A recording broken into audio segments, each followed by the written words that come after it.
Welcome to an all-new episode of Unhealthy and Unstable. I believe this is our 18th episode, guys. We're almost at 20. We've been doing our thing this year with this podcast. Joel, when did I stop podcasting? Wasn't it last year? Yeah. Yeah, so I was podcasting in 2022, right? Yeah, just not a lot.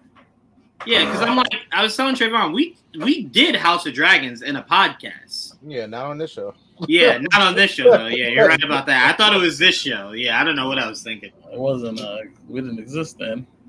We did not. Maybe I was time traveling. Who knows? I sometimes do that. Well, that's nice. But no, that's so crazy. 2022. Damn. All right. Yes, this is our 18th episode. I'm your co-host Juwaan. Join with me as always is Trevon and Joel. What's going on, guys? Hey, what's up? But, This should be fun. Yeah. So we're gonna start right with it, Trevon, because yeah, we're gonna go right into it. Hell yeah, we're gonna go right into this shit. 2 fucking years. This was and you know what's funny? Let me be very clear. This was not a bad episode. My hate has nothing to do with the episode. But I'm sorry. You do not spend a whole season building up to this big battle, and then right when you get to the precipice of the battle, you go, all right, yeah, we'll see you guys next season. No, I don't like that. They could have cut all that Damon shit out, him going nuts. I know, right? And him sleeping with his mom and all that crazy shit. Cut all that out and give us more dragon shit. You know what I'm saying? So I personally didn't like that. I thought that was a weak move. I really do. I don't think there was anything artistic about it. I don't think there was anything, cool or anything like that. It was a phenomenal season that to me was like the equivalent of the Sopranos screen just going black. like, whoa, no. Finish this. Finish it. Add more episodes, whatever you got to do, but you can't just end it like that. Like I said, I thought it was a very well done episode. I thought they built up a lot. I did love how Aegon was just like, I'm not leaving because my penis don't work. And the homeboy was just like, I've been living that life forever, dog. You'll be okay. Like, I thought that shit was hilarious of them just bonding over being weird. But no, I really did think this episode was great. I thought the season as a whole was, but sorry. Yeah, you just don't end it like that. Trevon, your thoughts? Look, the season was good except for the Damon shit. It was fine doing it for 5 minutes, 10 minutes. When you start doing that shit every episode and it just escalated to the point where he got to sleep with his mama, y'all got too much. It's too much going on. Too much dipping your chip. I'm a little tired of that. I was like, okay. Every time he got on screen, I literally was like, oh, fuck. Here we go again. I was just so sick of him. I was tired of it. I was just like, and then for you to get to the part you doing all this to build your army up, call me king and all this shit, and then you I bow. I'm like, what? What is? I think it's a play. I think for him, I think for him it's just easier to be a united front right now than it is to try to wage a 3-way war. You don't what? I don't think it's a play. I think that's that whole journey, that whole crazy shit was for him to realize that she should be queen. I think it's stupid. The whole time he's been fighting it, and then that was when he realized it. That last time, those nights groomed him into being like, you know what? That's her. So let me ask you this: am I wrong for saying I don't feel as though that was properly conveyed? Like, I don't feel as though it was a resolution he came to. I thought it was just there's 2 battles going on. I don't need to make it a third. You know what I'm saying? For now, I'll bend the knee, wait to see what clears from it, and then boom, I could, if need be, if the other side wins, I wipe them out. Now I'm king. Because I just didn't see a journey fulfilled, is all I'm saying. To me, that was all those visions that he had. To me, was him coming to the realization that she should be queen. It's him fight. It was like an internal fight with himself the whole time. So wait. So you're not under the assumption that Trevon was, which was that witch bitch was putting that shit in his head. You think that was just his own internal. Yeah. Oh, okay. Oh, Okay. really? You don't think she was roofing him? I mean, I have no doubt she had some influence, but I do believe a lot of that was just him coming to the realization. Like, I mean, him inner demon type shit. Maybe that was through supernatural beings, but that's how he got there. Okay. I'm just saying, I like your roadmap. I'm just saying I didn't get to that same destination because my map wasn't as clear. So I didn't. It's probably because you guys fell asleep during those moments, but it's because. No, I didn't. No, I was awake. It's just every time it happened, there was he was like learning something almost every time. So it's like, and especially that last part was the vision. He started seeing stuff like so. Like I think when he saw her on the crown is when he's like he conceded, and that's when he finally conceded because obviously all the time him fighting over do you want the crown? You see how his brother was decaying with the crown, stuff like that. I think that was that's when him finally like, fuck it, she's cool. Yes, there we go. There we go. That's it. He was like, fuck this. I don't care. Like, what was that? A lot of people, I will say, a lot of people keep putting up the photo of that night, the White Walker, the leader, in Damon, and they keep saying, I think Damon maybe becomes that White Walker. I don't necessarily hate that. I think that's a crazy long-term storytelling. But I can see how you look at that final vision and you kind of just go, yeah, nah, I'm good. I'm all right. I can just be the husband. I'm okay. I'm okay with that. I'll be the stay-at-home dad. I'm okay with that. I will say, that army that he had that man die for, got to be mad as hell. Fuck you mean you bend the knee? I could have just already went to her already, dog. I came to you. Wait, like, what? What is this shit? I'd be mad as hell. But they knew she's Queen Regent the whole point. I mean, he was only king. He's not king. He never took. I know, but I'm saying that group of people that essentially were forced to work for him with the idea of him becoming king. Like they were begrudging to even fucking work with the guy. And it's like, if we knew you're just gonna fucking bend the knee, we just went with her. I don't think it was in. They thought that it was because he was going to fight her. I just thought they were going to be part of the army regardless, whether it was with him or with him against her. But the whole time I don't think it would be good. I just took it more so as if Rhaenyra had asked them, they would have joined easily. It was the fact that he asked them. They were like, we don't fuck with you, dog. Like we don't like you. They had to be forced to do it. Because of what happened with that asshole. Because he went under the table with that one dude. And they ended up having to eat that shit and kill the dude anyway. Yeah. That was the only way he was going to get their trust anyway. Well, she needed to kill that once she sent there, though. She needed to kill him immediately. He needed to die immediately. Who? The one she sent there to find out his intentions. Oh, that guy. Oh, well, he flipped. Yeah, see, he wants him to take over as king. Do not trust him at all. Yeah.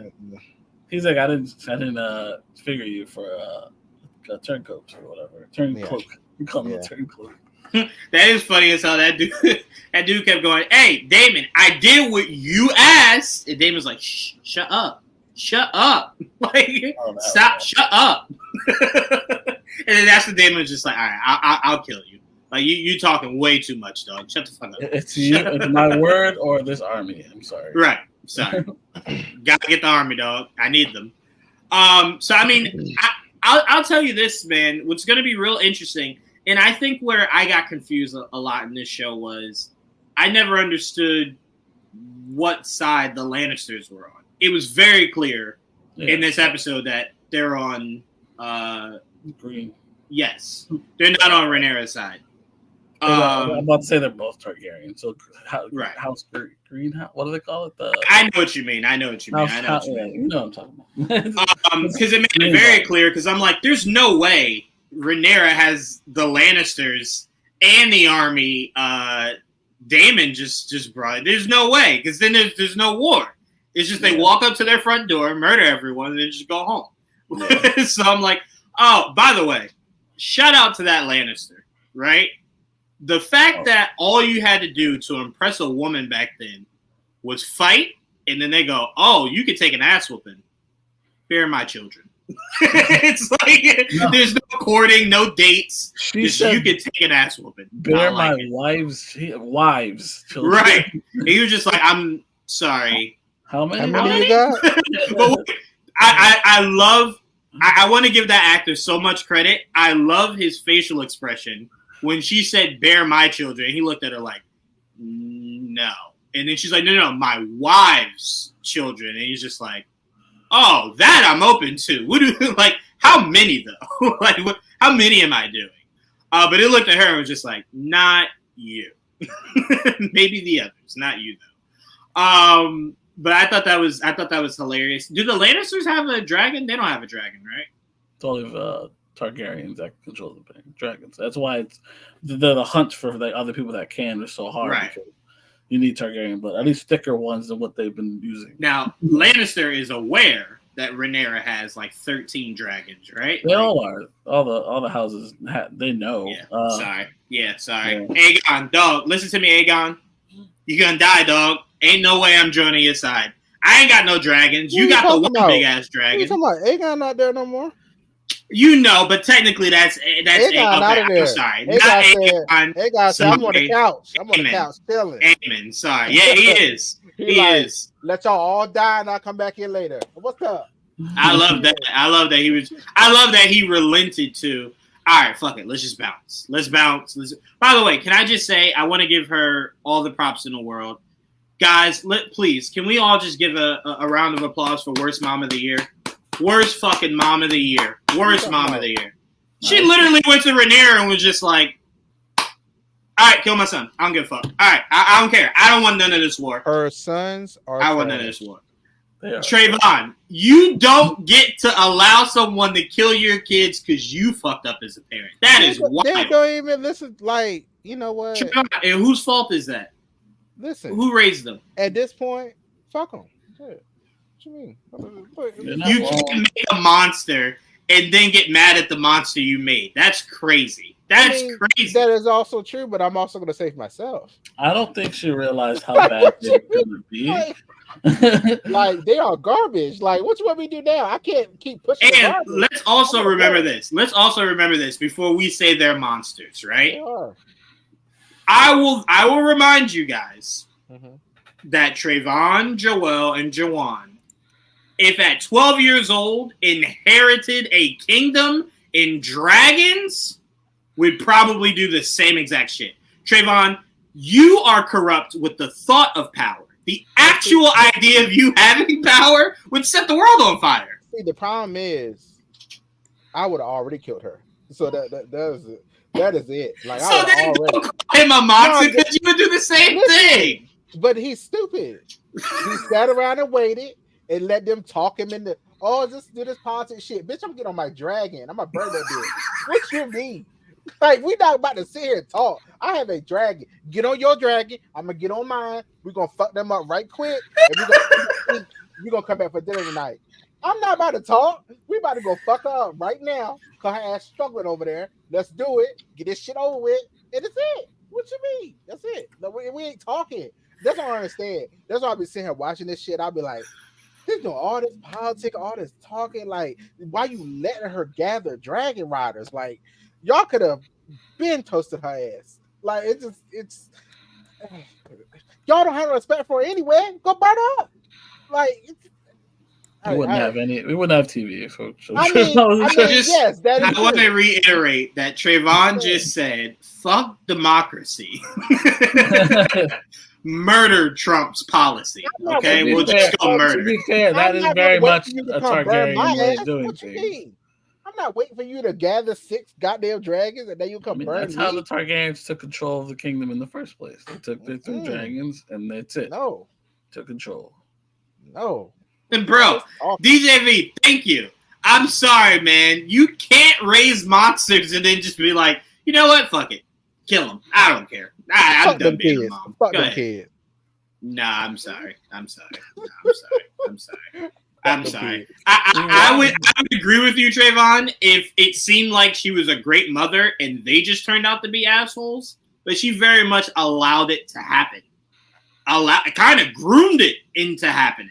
I mean, I'm not saying she lived afterwards. I wouldn't say groomed it. It wasn't like Cersei. Cersei groomed. I mean, she fucked up. She did die as well. To be evil. And Cersei 2 of them were good. Groom them and evil, 2 of them ended up being good. That's the crazy that is part. True. And that bitch was evil. But Joel, you are saying that you can't blame Allison because it was essentially grooming by proxy. Like you didn't set out to make them monsters, but right. Your actions made them monsters, so you're still guilty. I honestly don't feel like she made this is within them. Yes, was never 100%. Was never a super bitch. Here's the problem, though, Trevon. Here's the problem. Here's why I can't buy that it's just in them. You ready? Shit. Their father is the same father Rhaenyra has. And Rhaenyra's kids aren't like that. So it's not their bloodline. It might be Allison's bloodline. I'm talking about just in them in general. Like they just fucked up because all the incest. It usually comes from someone's gene pool. It usually comes from everybody knows that one kid that has their dad's anger. Like it comes from somewhere. Targaryens are known to go crazy. I'm just saying. I mean, it's all that incest. Someone's gonna do it. Like somebody will go nuts. The Mad King is that's all Targaryens. Speak to this then, Trevon. Speak to this. What? No, she was a bad mom because really one good kid she has sent away and didn't raise.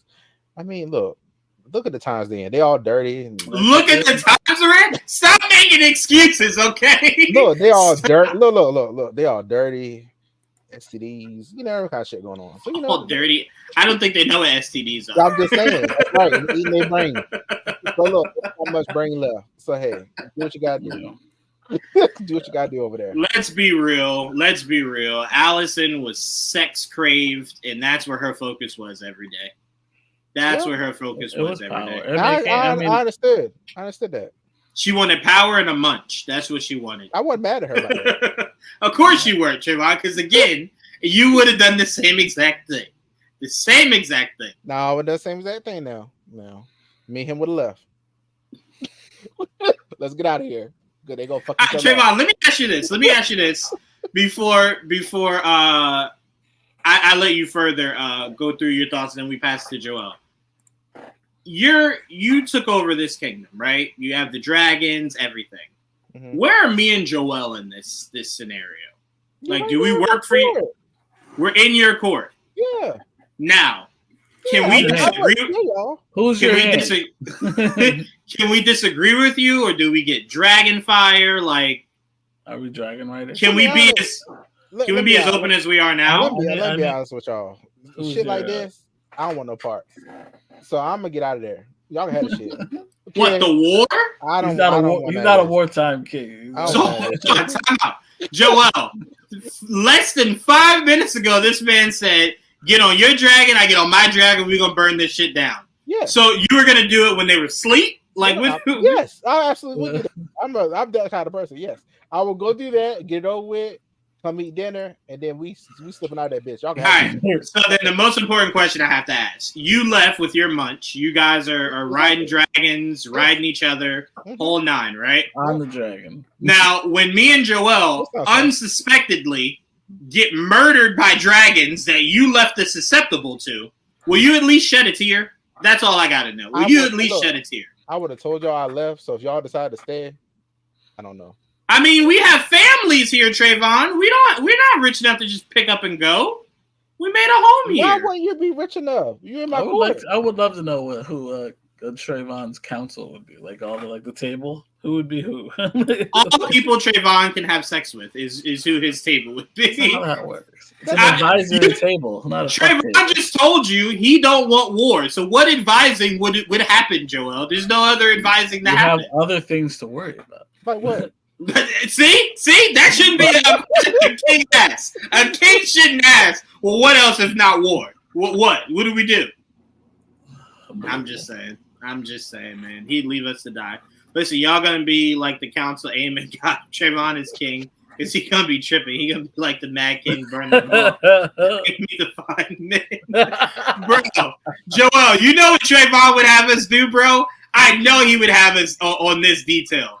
All right, go to each land, right? Murder the enemies, but bring me the fine men. And the first thing me and Joel are gonna say is, how the fuck do we know what the fine men are? We don't you don't know what they look like. We don't know. I'll make a list. I need a scroll describing what is fine men. No, Joel, Trevon would be the only person in this history time that has like an iPhone. Like, yo, FaceTime me. Let me take your shirt off. Let me see. Yeah, bring him for sure. Bring him, definitely him. Yeah. All the men up. Let me my choices. I don't want no gays. I want a challenge. I've had all the gay men in the kingdom. I want the straight ones. Statement, yeah. If they don't do what I say, well, you know what happens. Yo, could you picture the intimidation Trevon would put them through, Joel? The bedroom would be right next to the dragon. So whatever the man's like, oh no, I don't do that. Okay, no problem. Dragon? No? Okay. All right. Okay. He'll take care of you. Please step this way. Have a good next 5 minutes. That's all you got left. So you enjoy my god. Bye. Oh man. You know what we need to do, Joel? You know what we need to do for Trevon? We need to produce we need to produce one of those reality shows. You know what we call it? What? The Real Gays of Westeros. That's what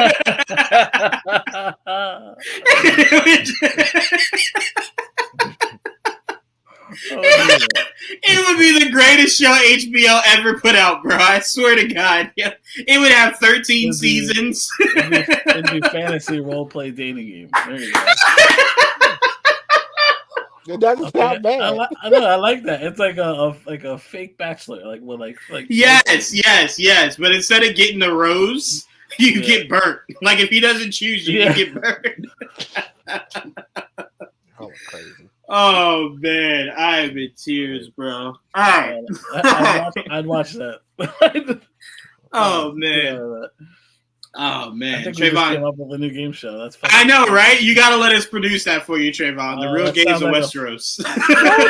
Y'all just say you don't know what the fine men look like. Well, look like y'all produce. Well, you're going to be picking them. You're going to be picking them. We're just making money off of it.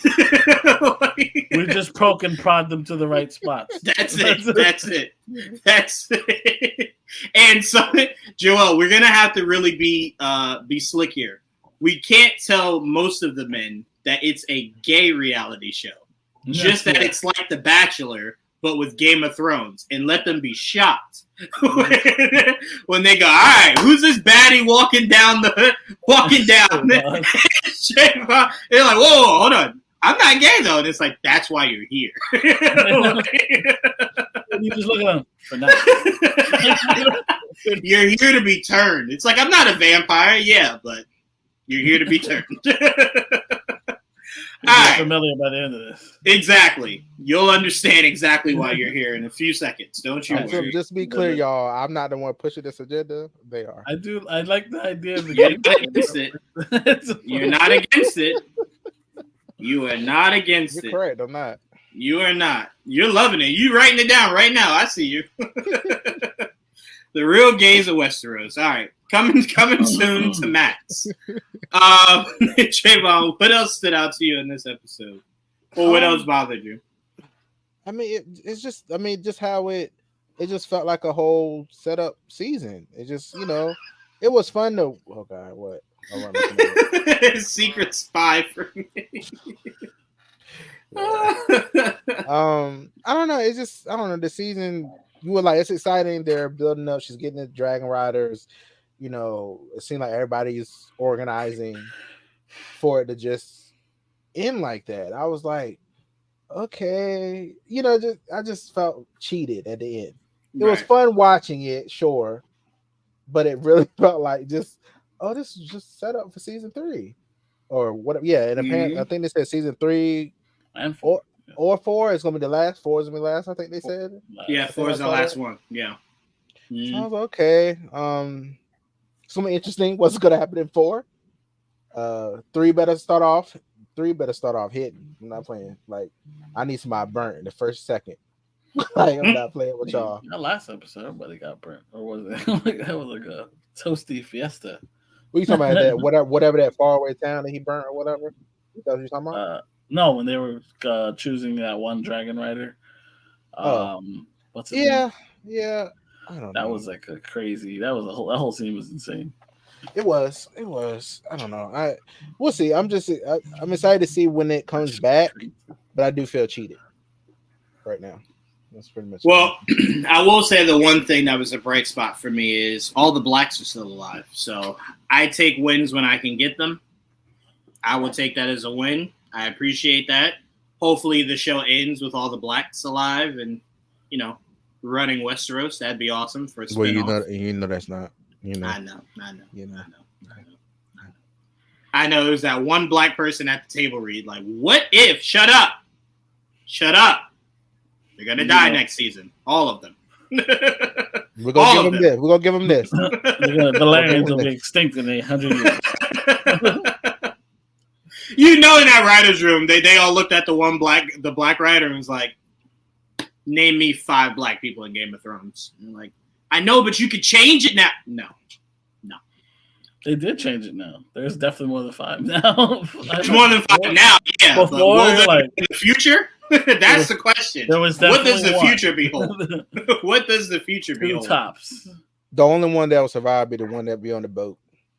The one that be on the boat? The one that stayed out of the fight? That's the only one that's going to survive. The rest of them, all the Dragon Riders, dead. Yeah, the Dragon Riders for sure about to die. For sure. But if they want to be accurate, they should let the black dude survive, but his dragon dies. I'd accept that. I'd accept that for sure. I have one thing I'm hoping for. That dragon that she's looking for, the one she's out there starving and dehydrated, looking for that dragon. I hope it's like as big as the one that Aemon be riding around on. Yeah, I want his ass to be shook. I just want to be shook one good time. If I gotta go through all that, this dragon better be like, I don't know. Damn, we saw it. Shit, we saw it. Oh, how big was it? I don't remember. I can't remember how big it was now. But she dying out there for it. Yeah, she is. So gotta go. He ain't made crazy. And in front of the queen, wait till Damon come back. I want that same energy talking about make me knight. Oh yeah. He didn't do nothing yet. Chase my smack. Yo, I gotta tell you this. I respect him, and I'm gonna tell you why. He looked her son in his soul and said, "You a bitch. I am too, but you're more of one. I'm not afraid of you. I ride the dragon, right? Just like I got the power, right? I got the power, so I ain't afraid of you, dog. But my hair not white, just like yours not. Right. But when Damon come home, right? Mm-hmm. And Damon sits at that table, and that man even sneezes, head's coming off. He dying. Damon's gonna say, "Fuck it, I'll ride 2 dragons. What the fuck do we need him for? What is he? What is this?" Damon's gonna come into that castle and go, "What the fuck have you been doing? I've been going for like a week. What is this? Who is this? Who's that? You got a black man here?" Damon's gonna flip out. You know Damon ain't gonna like half this shit. He ain't gonna like it. He ain't gonna like it. The son ain't like it, so you know Damon ain't gonna like it. So he about to take care of it. I know. I said the son. The son didn't like it, so Damon ain't gonna like it. About same thing. His kids are half black. Yeah, but are they? I ain't seen him talk to his kids in a whole season. Well, he's been stuck in that one castle for all season. The last time he spoke to his kids, he was just like, "Y'all be all right. Y'all good, right?" I honestly don't remember her talking to him before when he was still at the castle. He did. He definitely did. It wasn't much. It wasn't fatherly. I can tell you that. Yeah, it wasn't fatherly. If I'm not one sister and I get a dragon, I'm coming back talking hot Dragon 5 shit because you didn't respect me until I got it. I got it. Yeah, she might have to pop her shit. You know what I'm saying? They do say sometimes you got to pop out and show them. Joel, what stood out to you, and how did you feel about that ending? Like, did you feel like, okay, no problem? I took it a little differently, but that's because I came into the episode like half hour into it. I'm like, are they really about to go to war now? Because if they go to war now, this show might end real soon. I'm like, I don't want it to end so quickly. Like, I really was like, if we have war in this episode, well, I don't know if we get it. I was really worried they didn't tell us this is the last season. I was like, I thought we were in the last season. So when I found, like, once we got like an hour in, I'm like, oh, we haven't even got to. There's no way they have time for anything. So I'm like, this is gonna, at least we're gonna get at least one more season. And then we find out there's two. So that means they're gonna extend the war more than I thought. So I'm like, all right, so they're gonna drag it out. You got to, it's a little anticlimactic this ending, but at least the war seems like it's gonna get dragged out enough where they're gonna give us 2 seasons. It might not be full seasons, like I don't know how many episodes, but I'm just happy that it's not over. Like, surprisingly, I was like, oh fuck, man, did we really have 1 episode left? I was like, is it over? Because I'm like, I was a little worried. I'm not gonna lie. I was hoping one like big death or something at the end of this. Just to pop shit off. Like, I was just about to say that. That's all I was hoping for. At least something. A proper climax is what I was hoping for. A proper climax. It's very anticlimactic. So it's very like it was like to be continued. It felt like a cocky ending for me. They're like, we know y'all be back. I mean, we will. Like, we will, but I didn't like it. I didn't like it. I would have liked something more than the mud fight, but whatever. Yeah, I'll take it. Like, if it was 2 men, I'll be fine. I wanted you to sit in that silence. I wanted you to sit right in that silence. I stand on what I said. Oh, I know you didn't change your mind. I just wanted you to just sit in it for a second. We never expect you to change your mind. Ever. We know better. Yeah, much better. No, I mean, again, I just want to be very clear because, like, I see a lot of discourse on Twitter between people that didn't like how it ended and people taking that as they didn't like the season. No, the season was great. The episode was great. I just, like Trevon said, you could have had Aemon come down, bite a dude's head off, like one of the dragon riders, and then you just go, oh, shit, now you don't got a dragon rider. What do you do now? Like, I would have been cool with that. They didn't even show him burning that town or whatever. No, it was just, you know what it was, Trevon? It was the equivalent of Infinity War starting with Thanos already having defeated everybody. It's just like, well, the Power Stone. Yeah, I'm like, no, not Nova Corps. Not even that, Joel. Technically, he took out all of Thor's people and we didn't see it. We saw them already defeated. I'm about to say, it starts with him like finishing them off. Right, yeah. And it's like, I would have loved to have seen what Thor tried to do. You know what I'm saying? To put up some kind of fight. How this shit happened? Like, what happened to the other half of the Asgardians? There were some people. And my bigger question is, how the hell did Bruce watch all those people die and need to be signaled by Loki to go, all right, yeah, I should probably jump in here? Like, Bruce had to be watching from the corner like, yeah, nah, I'm good. Yeah, nah. Oh, we good, dog. We good. But no, I mean, I really did like this season. It was a great season. This is some of the best writing on television. Very proud of what they were able to do. I do hope next season's 8 and then the final is 4. Man-on-man mud fights is definitely a thing, Trevon. Oh, yeah. That's how they get in. They have to fight for a chance to date Juwaan. That's also going to be part of the Westeros thing. Right. And Trevon's going to tell you you're disqualified if you wear any kind of pants, any kind of skirt, nothing. He's like, no, this maybe is for the TV, you have to wear some type of like loincloth. Not even. No, just put it on Stars. Stars be having full penis. Whatever the toga underwear. You start there. If it comes off, it's on you. No, you know what Trevon's going to do? He's going to go, all right, so y'all don't have to be embarrassed being butt naked. Put one of them leaves over it. I'm gonna need a big leaf. I like it. Trevon's gonna go, no big leaf. You wear the same leaf everybody else wears. I'm gonna need that palm tree.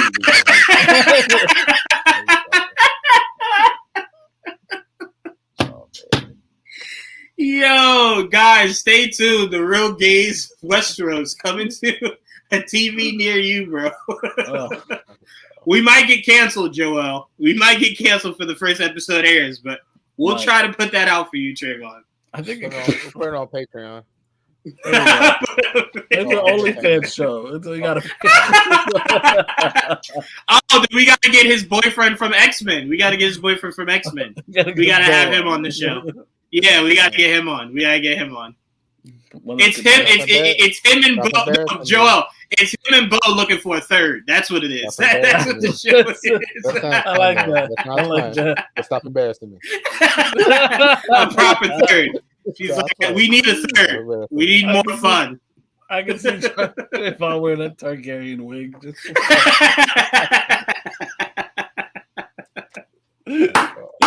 throw it around, Trevon. L'Oreal. What's your dragon call? You know how it was like Dracarys or whatever. What's your dragon call? I gotta think about that. It gotta be something like let me think. Jadar. That's two on the nose. It has to be like a male celebrity that Trevon finds hot. Like he just yells their name, and that's how the dragon spits the fire. Damn it. There's so many we could pick from. I don't know where we start. Oh, Henry Cavill. I was gonna say Cavillion. Yes, Cavilliar. Drogo. Cavilliar. Oh, Drogo. That's Drogo. Drogo. Yep, Drogo. That's character. Oh my god, yo! Imagine Drogo's now a dragon. Right? All right, man. We appreciated House of Dragons. They had a good season. The ending wasn't bad. It was just I thought if you're gonna end it like that, you end it on something big, right? Rather than just we'll see you later. Because you know what it gave me PTSD of watching Iron Fist two hands light up and then them going, "We canceled the show. Bye." It's like no. He lit up the guns. You're like, wait, done. We'll never be back. This was it. You know, Eamon is desperate because he's asking Helena to get on the dragon. Man, her and that dragon fly the good one of the three. Wait. DJV, I love that you said that, yo, because that scene had me in tears. Eamon was just like, this bitch over there getting all these dragons. I don't got nobody. Oh, I do. Hey, you, ride this dragon. I don't ride dragons. You gonna ride it today. You gonna ride the dragon, though. The crazy thing is, like, she's talking about, I'm not gonna, what she said, I'm not gonna burn anybody? Right. Yeah, I was like, what is the point? Like, you might as well. She don't want to do it, so what's the point? She don't want to do it. She don't want to burn. She don't want to fight. Yeah, she don't want to fight. So I'm saying, what is the even point making her go out there? Because he's desperate. Die. He needs somebody. He needs somebody, and they have not yet actually used the dragon. They haven't casted Trevon yet. Okay, they're working on it. As soon as they cast him, he'll ride that dragon. And anything else Westeros needs to ride. His dragon. The fuck? Oh, damn. Taking his dragon. That's a big fucking dragon. I'm gonna be honest with you. I believe a lot of those dragons are racist, Trevon. So you go have fun with that. You go have fun. All you gotta do is cut that bitch's neck a little bit more. It's dead. It's already on the string as it is. Oh no. That dragon look terrible. That dragon do look old as fuck. I was like, that bitch get one good cut. It's true. I will say though, that dragon has always been funny to me because it's like it's so big that it's hard to attack it. But if you get one good hit on that dragon, that old son of a bitch. You bite that damn neck one time? Hell yeah! No, you can't. Because remember, they ooze out acid, so you don't want to bite his neck, and then that acid kills you. But yeah, no, that dragon's on his way out. That's for damn sure. That is for damn sure.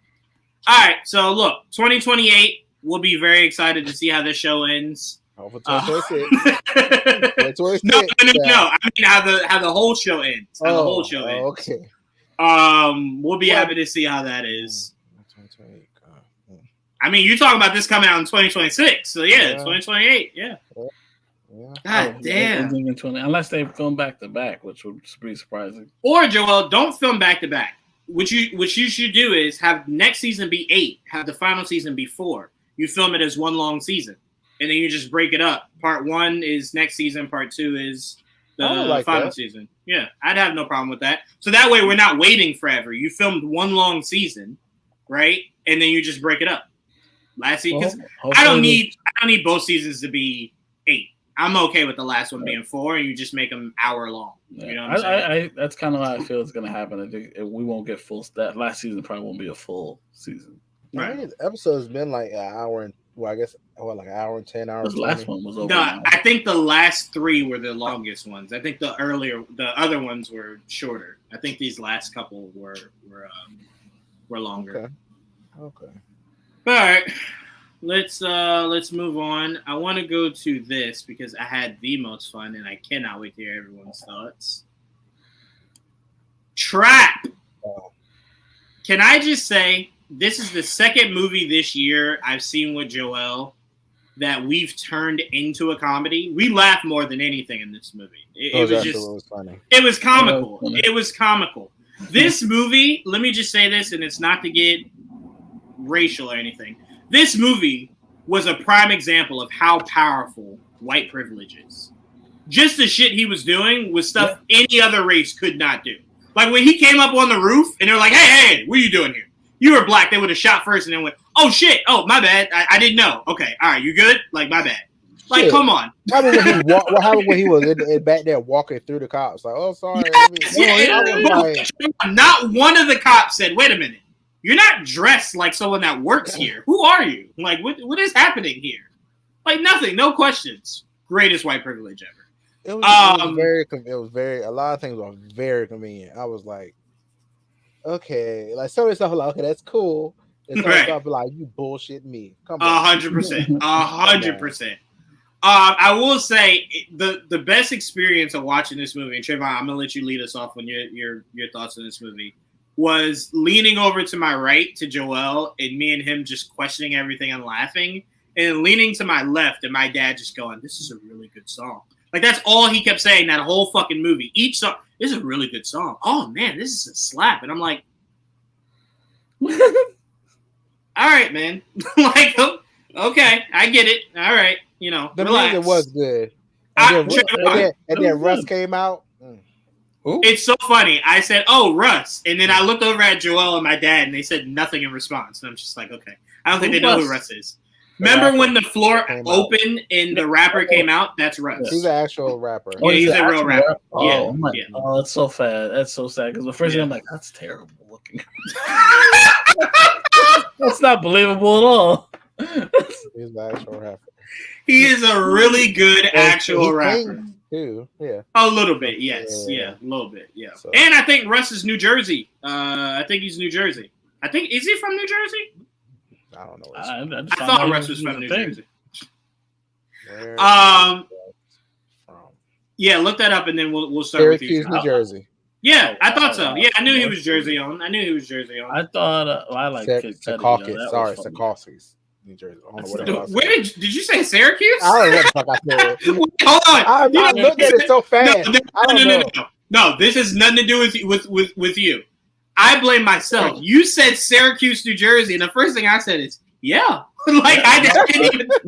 I didn't even look at it hard. I was like, oh, yeah, no, that's not what it's like. I'm going to be honest with you, Trevon. First thing I said to myself is, I don't get out much. There might be a part of New Jersey called Syracuse. I don't know. I thought Secaucus, but I heard him say Syracuse, but I didn't even question it. Yeah, I'm like, that could be a place. So that's not a you thing. I blame us, the people in New Jersey, that were just like, yeah, sure, yeah. Okay. They sound very similar up front, so I get it. Yeah, all right. I mean, and he said it so confidently, so I'm like, yeah, okay, yeah. That's what I mean. That's how he got away with it. I started thinking then, Joel, I'm like, wait. I'm like, yeah, Mello, New York, so maybe Syracuse is in New Jersey. I'm like, wait, no, none of this makes sense. None of this makes sense. Syracuse is very far up. No, but Trevon, go ahead. You lead us off, man. So for the audience, Trap came out last week. It's the M. Night Shyamalan, Josh. Fuck, why did I forget his last name? What? What's up? The lead. I forgot his name. Oh my God. Yeah. I had a tip of my tongue. Hartnett. Josh Hartnett. Yeah. Thank you. I'm like Josh Hart. I'm like, no, he's not ours. No, hold on, that's not the right one. It did come out last week, so we are doing a spoiler review. It's been out almost a week, so we felt it was fair to do a spoiler review. So if you have not seen it, please go see this movie. It is so much fun. It really, truly is. And it's not an M. Night Shyamalan movie that you'd expect. I will tell you that. For sure. I'll elaborate more when I go, but I want to kick it off with Trevon. Trevon, you saw it first before us. What were your thoughts coming out of the theater? He was nuts. I was like, I was wondering. So okay, I'm gonna jump right to the end right quick because I thought the mom was in on it at first. I was like, yo, she in on this shit the whole time. I was worried about that. Yep. I was like, right oh with my you. God, you sick bitch. And then she wasn't. I was like, oh, I'm so sorry. Hey, I still wasn't sure she wasn't. So they started rolling credits. First thing I said to Joel as we were walking out was, I thought she was behind it, but gave him up because you both can't go to jail. Then your kids are, you know what I'm saying? Like, somebody got to hang back. So you go. I stay here. I thought it was all performative, is what I thought, right? Because she was just acting too typical housewife, just, I don't know of anything, whatever. And then when on him getting discovered. Right. That's what I was about to say. Yeah. Then when you hear her have the conversation, you're like, she is not stupid at all. She was very smart about everything that happened. Yeah, the fact that she tore out part of the ticket so they didn't know who it was. Like, I was just very much like, you could have just, turned them in. I don't know. At any point, really. Yeah, at any point. You didn't have to do all of, like, you didn't have to do that. Like, let them figure it all out. You know who should be angry right now, Trevon?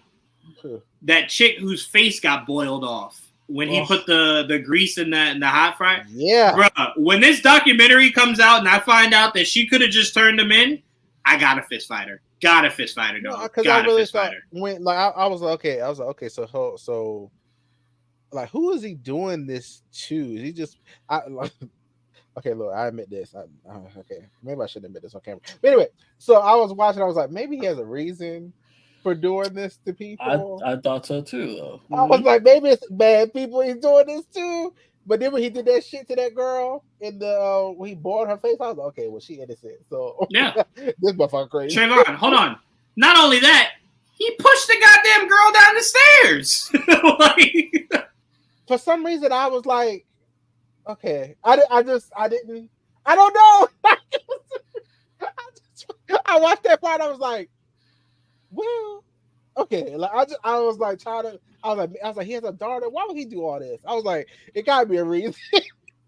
Like, you here with your daughter at this concert, like you see, like, you were happy for her and everything. And then, like, I was like, okay, maybe he has a reason. I was really trying to justify it. I was like, he got a reason for that shit. He got to. No, you know why though? I thought the same thing, but that's primarily because I was expecting it not to be him, because that's what fucking M. Night Shyamalan does. Okay. And then I'll be honest with you. So we met the mother. The part of me was like, this daughter. It's the daughter. 100%. She crazy as fuck. It's the daughter. Crazy little girl. It's the daughter. 100%.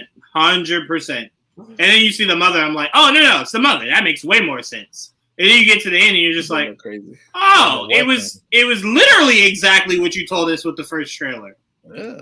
Okay, I don't really know what this journey was, but all right, cool. All I know is this man cannot be caught. No. We got to put this man up against Michael Myers, Dexter. Like, he's got to show them the proper way to never die, never get caught. Like this every time.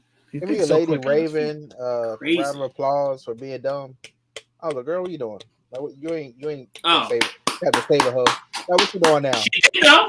Like, she saved though. She did all that shit. I was like, she was smart. She played it real smart though. She said, let me go to your house. I would have done none of that shit. Yeah, I'm sorry. I would let them go. And she's a true hero though. She was a true hero. Dummy. I never thought we'd see that much of her either. I was like, well, that's his daughter. I'm about to say that's his daughter. So part of me was like, I didn't think this lines up in it. I thought, because you know what this was. You know what this was, Joel. This was M. Night Shyamalan's very slick way of auditioning his daughter for whether it's to go on tour with Kid Cudi one day or to be in other movies. This was a global audition tape for everyone to see and go, and you know what? She could be a star.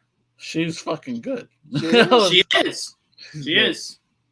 Bro, I'm surprised that she acts better than her dad directs, but she was really good. She was really good. I didn't question anything she did, like singing or acting. I was impressed. No, she definitely wasn't singing live. I can tell you that for sure. But she is a singer. No. I know she did those songs. I'm saying as she was performing them. But those are her actual songs? Those. Yeah, those songs are on the I think soundtrack. Yeah. She is a soundtrack. Insane. Joelle, she just dropped an album. Hell yeah, they got a soundtrack. I had no idea. This girl just dropped an album. She is an actor to me in the movie. Same she thing is a with singer. That fake rapper that you said is real. Okay, hold on. You will not disrespect Jersey's own.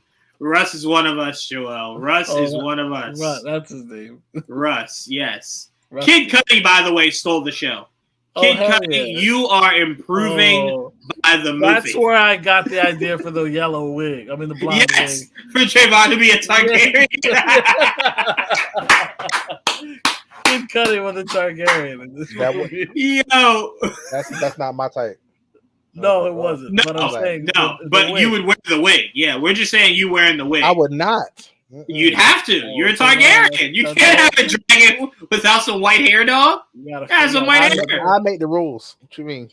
I guess so. Definitely. It's not his type, but he definitely would have did the same fucking thing this dude did as he walked by.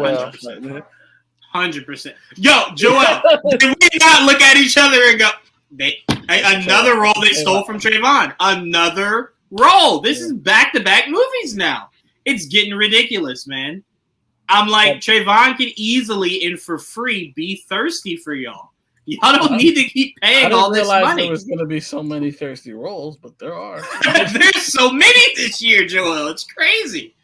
No, I Kid Cudi had me dying when he said, "Bitch, you trying to make me doo-doo?" He was great. He was great. Yo, Kid Cudi, man, good job. Personified the asshole behind the scenes, like, yes. Right. And then behind the scenes, it's like, bro, you are the worst, man. Like, you are horrible. What else stood out to you, Trevon?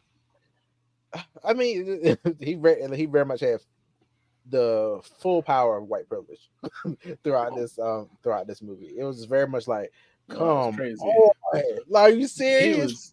He was like the white Axel Foley. The way he was getting through shit. I don't know if you guys ever watched the original Beverly Hills Cops. Yes. Well, you know, he could talk his way through anything. 100%. This motherfucker was doing with a smile. There was a lot of stuff like that. The only time it was like pure convenience or pure like there's no way that would have been that easy was when he was on that roof and he all of a sudden had an idea or whatever he had. Or pass or whatever. I was like, the only time I was like, what the fuck? It wasn't all of a sudden. He took the worker's jacket, and what he was lucky with was that the password was in the wallet. Because remember, it wasn't the password. You're right. It was the ID card. It was the ID card. You're right. He knew the password. I forgot the black dude told him the password. Yeah. Black dude told him the password. Oh, that was funny too. The little after credit. No, it was like right before credit. Right. That was funny too. I'm like, all right, M. Night Shyamalan is being a little dramatic here. We talkative. We ain't that talkative. We ain't trying to get fired for nobody. I'm damn sure bringing you back today. Hell no! Telling you all that. I was like, I'll give you the shirt. I'll get you the shirt. I'm not going for sure. Hell yeah! You wait here. You wait your ass here. 100%.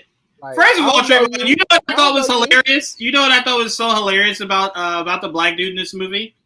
He kept bringing up the fact that they're laying a trap for a serial killer. Yeah. And you go backstage alone with this guy you don't know? He could be the serial killer.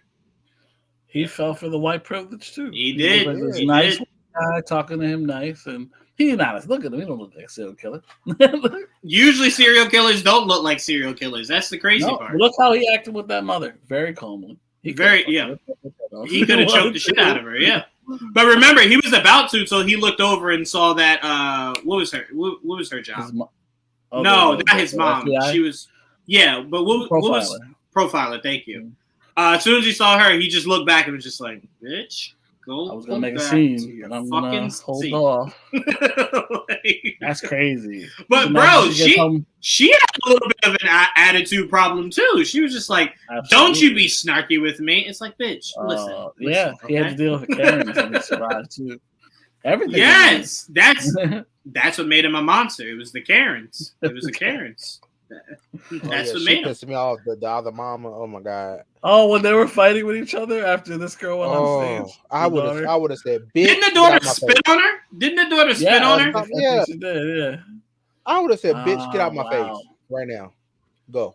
We would have left. Oh hell no. No, as many times he kept talking to her. I was like, this would not have went along for me. I was like, bitch, get out my face right now. Go. Yeah, I disagree. It would not have lasted long, but I do gotta tell you, I would have thoroughly whooped that daughter's ass right in front of her little friends. You don't spit on me. Sorry. You don't spit on me. You don't spit on me. Yeah, no. No. They were both yelling at each other, like screaming. They were just screaming at each other. Yeah, I would have whooped you and then Spartan kicked you right in front of your friends just so they know, hey, this is the standard in this household. All right, you get your ass beat. Okay? We got rules. I don't know what y'all little parents do. You don't argue with me and spit on me. That just don't happen. Like, that don't happen. Sorry. She did. She was just like, ugh, let me wipe it off. No. But no, this movie was, to me, not... And you know what's so funny, Trevon? There was certain parts in this movie that a lot of people missed that me and Joel immediately looked at each other and went, what the fuck kind of M. Night Shyamalan like trickery is happening here? Remember how everyone started to just randomly get dizzy and fall over? They never answered what the fuck that was. Like, what was that? Were they dehydrated? Because remember, the girl he kicked down the stairs was about to faint. It's why he kicked her down the stairs and attributed it to her being kind of woozy. No, I just assumed she was drunk. It was a girl. It was a girl. She wasn't old enough to drink. What was the little girl he kicked down the stairs. No, I think you're confusing the two. Because there was a girl that was like fucked up on the stairs that he pushed. Yeah, she was drunk. Girl he helped that fell into. Yeah, she was dehydrated from the concert. That's why, and then there was other girls being brought out. It happens all the time at concerts. They get dehydrated. That's why. To me, I didn't know what was going on. See, I don't know concerts. So I'm like, are they gonna explain this? Like, they just everyone's woozy and about to pass out. The first girl was drunk from at the beginning. The girl later he helped was dehydrated from the concert. That happens all the time. But there was other. That's what that whole thing inside was for people that were getting sick or whatever. Because I'm like, I saw people getting like being brought. I thought they were doing. Maybe he did that on purpose to throw us off. Like, but no, they did that. No, that happens. But yeah, that happens. I was preparing myself to say that. Oh, here we go. This is that stupid M. Night Shyamalan bullshit. It's about to be some people don't want to leave the floor. Some people just do not want to leave the floor. They don't want to miss nothing. So they'll literally stand there until they can't, basically. Until they get sick. Yeah.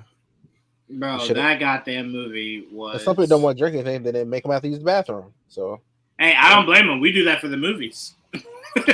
I'll be damned if Deadpool and Wolverine, I was going to get up and go pee. No. Hell no. That's why I don't drink during, especially if I know it's a long movie. I'm not. I almost died at the end of the Batman. I had to pee an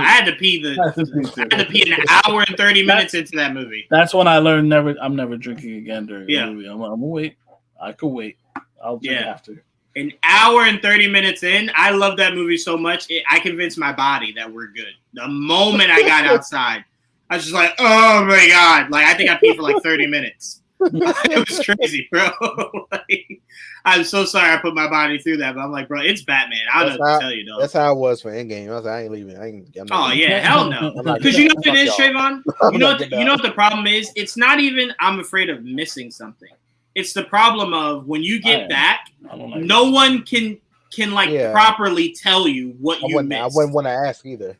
That's also another thing. But I don't know. It's a little different. Me and Joel talk all the time when we're watching movies.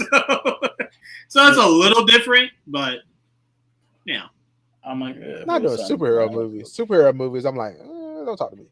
No, we definitely talk during superhero movies. Harry Potter movie, I'm like, If you don't know, don't ask. I would say the movies we probably don't talk as much during are comedies. It's because we're that's true. Horror movies and superhero movies. We got shushed at Star Wars when we were watching Star Wars. We did. The lady, she was either in front of us or behind us, like twice. She's like, "Shush! Oh my god!" And it's like, all right, bro, come on. It's Star Wars. You're not missing anything. Relax. I would do the same. Relax. We were not loud, Trevon. Never not through Star Wars. I wouldn't care that much. But if it was like superheroes or Harry Potter or Power Rangers, shut the fuck up. Thanks. We get to shut the fuck up for Power Rangers? Well, yeah, you do. What do you think you're missing? There's no dialogue in any of that shit that you're missing. No, I rarely get to see this shit in theaters. You're not fucking this up for me. Fuck that. Fuck that. I tell you this. If I go to the movies to see a Power Rangers movie and someone shushes me, I'm fighting. 100%. Bitch, what the fuck are you listening out for? What do you think they're about to say? And I will play Vietnam so damn fast you'll never come in that theater again. Oh my god, he hit me. You see that? You know what my response is? He grabbed my penis. Hey, what about that? Right? I want to press charges. 100%. They don't care about that from me. This is getting ugly. You just see Joel over there refereeing it. I saw both sides. Ban them both. But Joel, what did you think of Trap? I enjoyed it, and obviously, you basically explained how I felt most of the movie anyway. It was not what I expected because I expected a big twist as usual, and I kind of go into these movies looking for that twist. So I'm like, that's why I was like, oh, like the trailer is exactly what it is, except you get a full story, right. And it was hit. You see it through the eyes of the killer. That's what it is. And then you kind of feel for him a little bit. That's why there's also a part of you like, maybe he's not really bad. No, he's bad. He's fucking bad. But you don't want to because he's actually a pretty good dad. But it's weird because you're like, oh, he's a good father. We want something good to happen to him. But at the same time, he's not like, it's weird because I'm trying to, like, killers that you cheer for. Dexter. Joe from You. Like for a while, at least until recently. I've still been cheering for Joe, but it's hard not to. He's very cheerful. He's likable. Yeah, exactly. But then this guy, you kind of wanted to feel that way, but then there were moments where like, this guy's kind of evil. he's just always getting away with shit constantly. I mean, and he did it. I gotta give him credit for pulling. I mean, mainly because I did not expect him to actually be the killer. He pulled it off really well, and then obviously. M. Night's daughter, I don't know what her real name is, but she was Lady Raven. It's something Night Shyamalan. That's right. I forgot you told me that. Yeah, I was so angry when I saw that. And like, how dare you give that girl that name? Shamhammer. My name is Salika Night Shyamalan. Yeah. Oh, and her stage name is Salika. Or I guess Salika? How you spell it? Salek. Maybe Salika? I don't know. Salika. Yeah. Remember Salika? I won't hold you to that, Trevon, because I haven't seen any interviews with her, so I don't know how she pronounces it. I'll say Salika sounds cool. Yeah, sounds good to me. But yeah, I mean, she did great. I felt for the little girl, kind of like she was all like. When I watched all the little girls singing to her music, I'm like, wow, how long did it take them to like learn those words? Because rehearsals every day. They're pretending to be fans, so they had to learn her songs verbatim. Oh, she also made music for Servant, his series Servant. Oh yeah, Apple. Yeah, I watched that show. I didn't know. That's cool. I didn't realize that. Like she's in it, or she just made it. Oh, made music. I'm about to say she's not in it. I would have recognized her. Even though I haven't seen the last season, so I take that back. But again, I thought overall it was just a good movie. Don't go in expecting a shock. You might be disappointed. Or no, or maybe do go in that way. So that way you kind of tense up waiting for it. Yeah, right, and the shock is that it's no shock. that might backfire, but it worked for me at least. I'm like, oh, well, it's kind of a pleasant surprise. It was. There's no twist. No big twist, at least, How it plays through, it was cool, but I didn't. It didn't it didn't fall flat on its face from the idea of me knowing already he was the killer. And I really did think that was going to really bite them in the ass. But didn't bother me at all. Because once you know he's the killer heading in, you're just like, all right, how does he get away with it? And that's the journey. Every time he got away, I laughed. I mean, how he keeps getting away with this shit? And I love how his daughter kept saying, Dad, you're acting really weird. And he's just like, what? Wouldn't it be cool if we dove down in that hole right there? It's like, what the fuck are you? No. Like, what? He's just okay, yeah, you're right. And also, they left that shit open for a long time. They sure did. I was like, in the middle of all that crowd. I was like, somebody could have just 100%. Somebody could have went down there for He was eyeing the shit out of that the whole. That's how long it was open, Joel. He was out there for like 10 minutes. After they come out usually. Think about that. He thought about he talked his way backstage and got his daughter. Yeah, out. Crazy. You know what? The one thing, well, maybe not one thing, but the biggest thing that I thought was bullshit was usually when you say, "Hey, my kid or my wife or whatever has some kind of sickness," they usually bring it up and say, "You're so brave for surviving this." Not one. The one person brought it up because I thought. No, he fixed it. He fixed it. He said she don't like talking about it. Yeah. I know, but usually somebody always just goes, "Yeah, no one," and usually someone always messes up because it's such a big thing to not talk about. And he also said she's past it now. Right. And now she doesn't like talking about it. Because I remember the moment he said it and they selected her, I'm like, man, what? Like, because you know, kids don't ever have that wherewithal to go, let me play along, right? Like, kids will snitch on you wholeheartedly. I don't got none of that shit. What the fuck is that talking about? I'm perfectly fine. It's like, I got you backstage. Shut the fuck up and roll with it. I do that all the time. Autumn, you're 5. Kids love to tell you, I'm 12. Oh my God. Now I got to pay for your food. You are not 7. But no, and I will say, the one thing that I thought was really convenient was she gave him that drug when he was eating the pie. And then he was woozy. Now he gets in the back of the truck and all that wooze wear off. It was gone. It was just gone. He's like, all right, I'm back. It's like, what was the drug then? Like what was that? That was so weird. He woke up, he's fine now. Right, he was just like, I'm all better. And I love how the daughter was just like... Well, you notice how they put his clothes back on, too. Right, exactly. Put his shirt was on, put it back on. Can't take him outside. Trevon. The daughter runs... Trevon's outside. We gotta cover up. The daughter ran to the dad, hugged him, and then the moment the mom was like, hey, get over here. She's like, oh, yeah, I gotta go, Dad. Like, all right, that's enough. Bye. I said Trevon. Oh, go ahead, Joel. Maybe because I'm a father now, so it hit differently. Like I still felt something there. Like I was like, that was nice, even though he probably don't deserve it.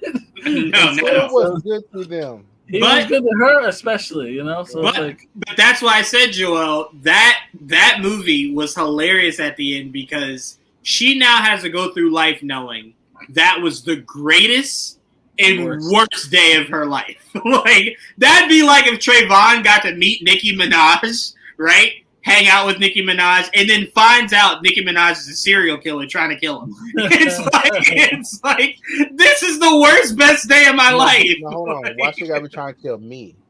Now, if she tries to kill somebody else, here's why. Here's why. If she tried to kill anyone else, you would not care more than loving Nicki. It'd have to be you. Your life would have to be in danger for you to really feel it. Feel the only one that you care for more than it might be justified. It's fine. Whatever. It might be justified. It's fine.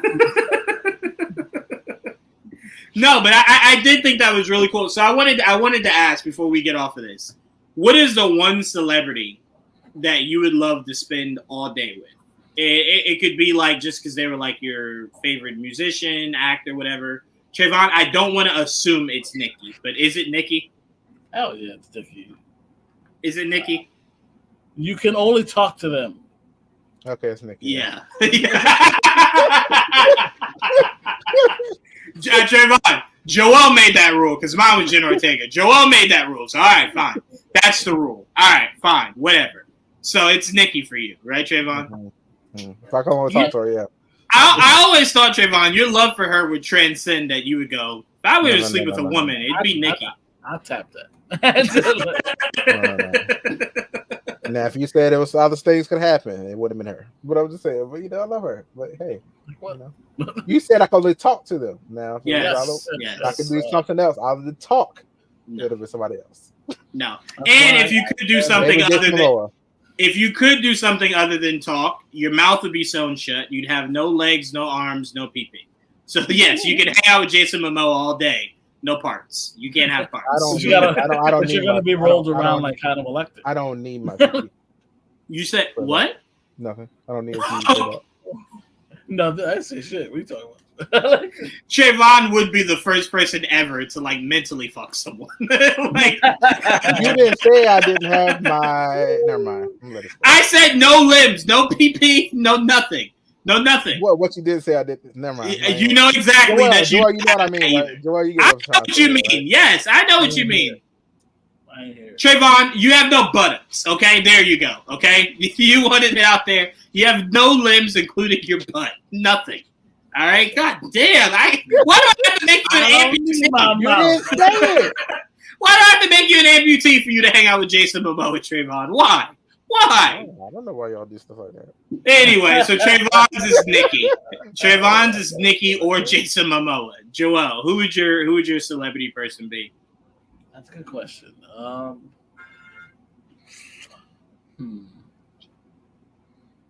mean, so many, but you know what? It'd probably be Ryan Reynolds. Because Ryan Reynolds? I would love to match with Ryan Reynolds for a day. It'd be fun, just to go back and forth, just to learn from a master, because he's so good at it. You know, like I would wonder how long it would take for both of your sarcasm to grow tiresome on each other. Oh, I don't think. I think we become best friends. It would be sarcasm would become a new language. Yeah. We would only talk one way. I don't know. I don't know. Would I get tired of it? I don't think I can. He's just so funny. But you've never met someone that has out sarcasmed you. Yeah, I know. But still, that would be the first time. Yeah, I've met you. Like, that's what I mean. Like someone that level. I don't know. It would be interesting. Joel might go, "Hello, Sensei. Teach me everything." He's so good on his toes. I don't know. It'd be fun. It'd be fun just to spend the day, just like picking his brain.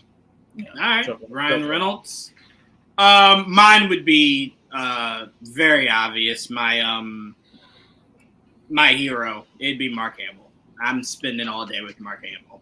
That's my guy. We'd just talk about Star Wars. We'd shit on The Last Jedi. We'd have like the most amazing day. So yeah, for me, it's Mark Hamill, 100%. Now, if I'm thinking like Trevon, Jen Ortega, 100%. I mean, they would have to be willing as well. Keep in mind, it wouldn't be one-sided here. I mean, yeah. Again, in a fantasy, I don't think anyone wants a fantasy where they're yes. It's unwilling. Like, no, it'd very much be like a. No, I'm going to force myself, and they're gonna like it. No. Look at Trevon, like. No, I need you to want it. I need the passion. I was about to say, every great hunter knows it's the hunt, and a hunt is not fun if the lion just lays down. You gotta hunt that motherfucker. All right. That is one way to put it. The point of it is the journey can't be easy, so it has to be something. If you break what you're hunting's neck, they have no choice. They're just gonna lay there. What is happening? I don't know. It's spiraling. All right, let's move on. DJV, who's your one celebrity? All right, let's move on to this. I'm about to say I'm waiting for a response. Jenna over Chloe Bennett, Juwaan. Yeah, I'm gonna be honest with you. It's a darkness in Jenna Ortega that I just find incredibly hot. It's the danger of like she could set the house on fire while we're making love. That's just so hot. I'm sorry, but Chloe Bennett is a full Thanksgiving meal. So if I was ever hungry, I'd go over there to eat. That's for damn sure. That's for sure. So it's a tough choice. Very tough choice. Very tough choice. Very, very. And you don't mean Bennett. It's Bailey. Chloe Bailey. Not Bennett. How about Chloe Bennett? Just in case there's like a guy that's Chloe Bennett, I don't want there to be any confusion. Chloe Bailey is what he is referring to. What am I thinking? Bennett? I was thinking about Quake. Yeah, I thought so. That's this girl from Quake, right? Yeah. She's Quake, yeah. She's Quake. Yeah. Very pretty girl. Oh, That's what I thought Jenna about. over her? 1,000%. I thought you meant Chloe Bailey. No, if you meant Bennett, yeah, no, it's no competition. It's just none. I've seen Jenna Ortega in real life, and that's not like fake beauty. That's not like, oh, they did all that shit on TV to make. No, that woman is drop dead beautiful. Like, beautiful. We've met a couple people like that. Yeah, see? He meant Chloe Bailey. I knew he meant Chloe Bailey. I got you, DJV. I got you. I took it as it was told. I'm like, Bennett, not ugly. So I knew exactly. No, not ugly at all. But I knew what he meant. And Chloe Bailey is a full Thanksgiving dinner. Full. Sides and everything. Yeah, that'd be hard. Like, I don't have a specific lust choice. I know who your lust choice is. Because you almost risked it all when we did that interview. That was when we interviewed Dove. I was so close. Trevon, you know how Joel always brings out the hose for you? Mm-hmm. We might have had to that day for Joel. Who was it? It was Dove from Titans. Yeah. What is it? Minka Kelly. Yeah, Minka Kelly. We made eye contact. Like, Joel was thinking to himself, "Love, let me." That's so funny. It. That's how I was feeling with what's his name? The one that hold on. He played. He was in Creed. Was it Creed? Let me see. Michael B. Jordan. The one that played. God, the one that was in Jonathan Majors. In trouble now. No, hell no. No. Hell no. I know you didn't say hell no. No. You dropped your pants at the first look at that man. Especially with how he looked from Creed. Come on, Trevor. He looked great in Creed. Yeah. The one that played Razor. Was it Razor Fist? Oh yeah, I know what he's talking about. Yeah, from Shang-Chi. Yeah, man, the guy with the sword arm. Yeah, Trevon was always lusting over. He winked at me at awesome kind. Winked at you? I was like, get out of here. You didn't take that. You didn't take that as a. He signed my pop, and then I was like, "Ooh, Lord, let me get out of here." I think he's in Vikings, right? The new Vikings. I think so. Yeah. You didn't, Trevon. You didn't take that as like a invitation. Hell no, please. Wow. So you're shy. Oh. Wow.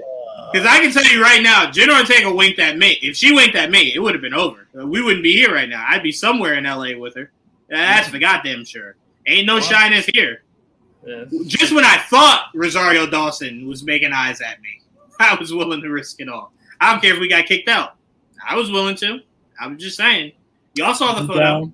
Down for what? Y'all saw the photo. Y'all saw that photo. Shout out to Dakota for taking the greatest photo in American history with Rosario biting her lip while she's looking at me. Shout out to you, Dakota. Gotta give my man a round of applause.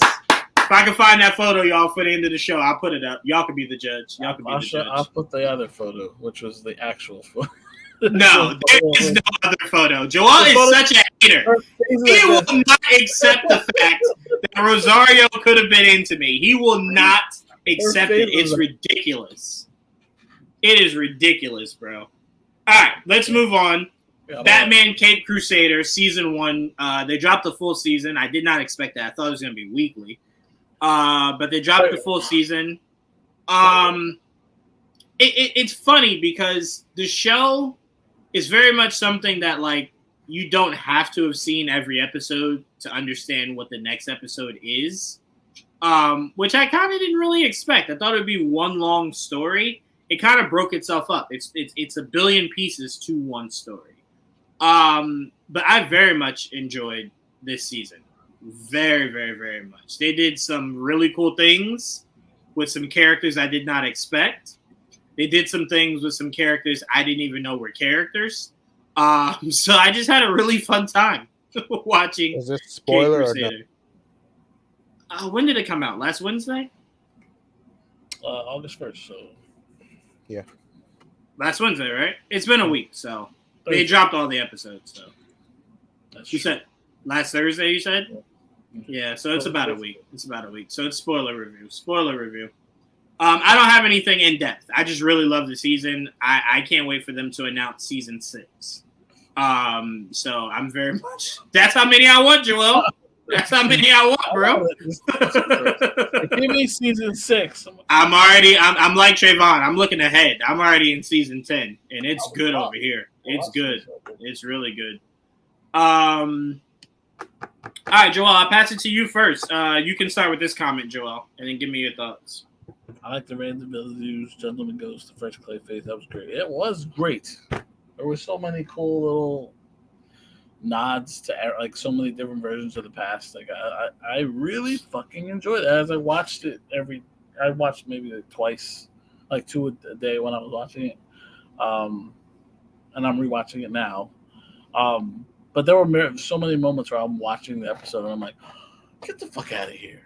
Like I said that a lot. I was like, oh, that is cool. That's cool. Gentleman Ghost is a great example because I was not expecting Gentleman Ghost, who is not traditionally a Batman villain, and then a fucking surprise appearance by Papa Midnight. I'm like, what the fuck is this? That was awesome. I did never expect to see Papa Midnight anything that wasn't Constantine. And so it was like awesome. Like I was like, that was cool. And the Supernatural episode, which I always want to see more of Batman getting involved in stuff like that. So that was really cool. The episodes with the kids that ended up all having first names that are similar to the Robins. I thought that was really cool. And another villain that's not typically a Batman villain, Nocturne, is usually a Batwoman villain. So that was interesting using her. Seeing a classic Clayface, I love that. That was cool. I'm not used to that version of Clayface, so that was an interesting take on it. Classic Catwoman, like throwback with her like kitty car and the Panther and all that stuff. I was like, this is like really fun seeing classic Catwoman do her thing. A gender bent Penguin, that was unexpected. Not expected at all. Still very much Penguin, but a woman. And a vicious penguin at that. Oh yeah, like heartless. I'm like, how'd they survive that long? Is my first thought. Like, man, she was so not worried about that whole episode. Like, how'd they survive that long? Interesting. That's crazy because when you first look at those kids, they got snitch written all over them. Oh, all over them. Oh, they were like spoiled little bastards. Yeah. Yeah, it was such a fun. I mean, that was a funny episode to start with. The Harley Quinn, Harley Quinzel using her without Joker. By the way, I just found out who voiced her. Yeah, all right. Jamie Chung. Yeah. Did not know. Not know. What was the first time you saw Jamie Chung? First time I saw Jamie Chung? Yeah, like in a movie or something.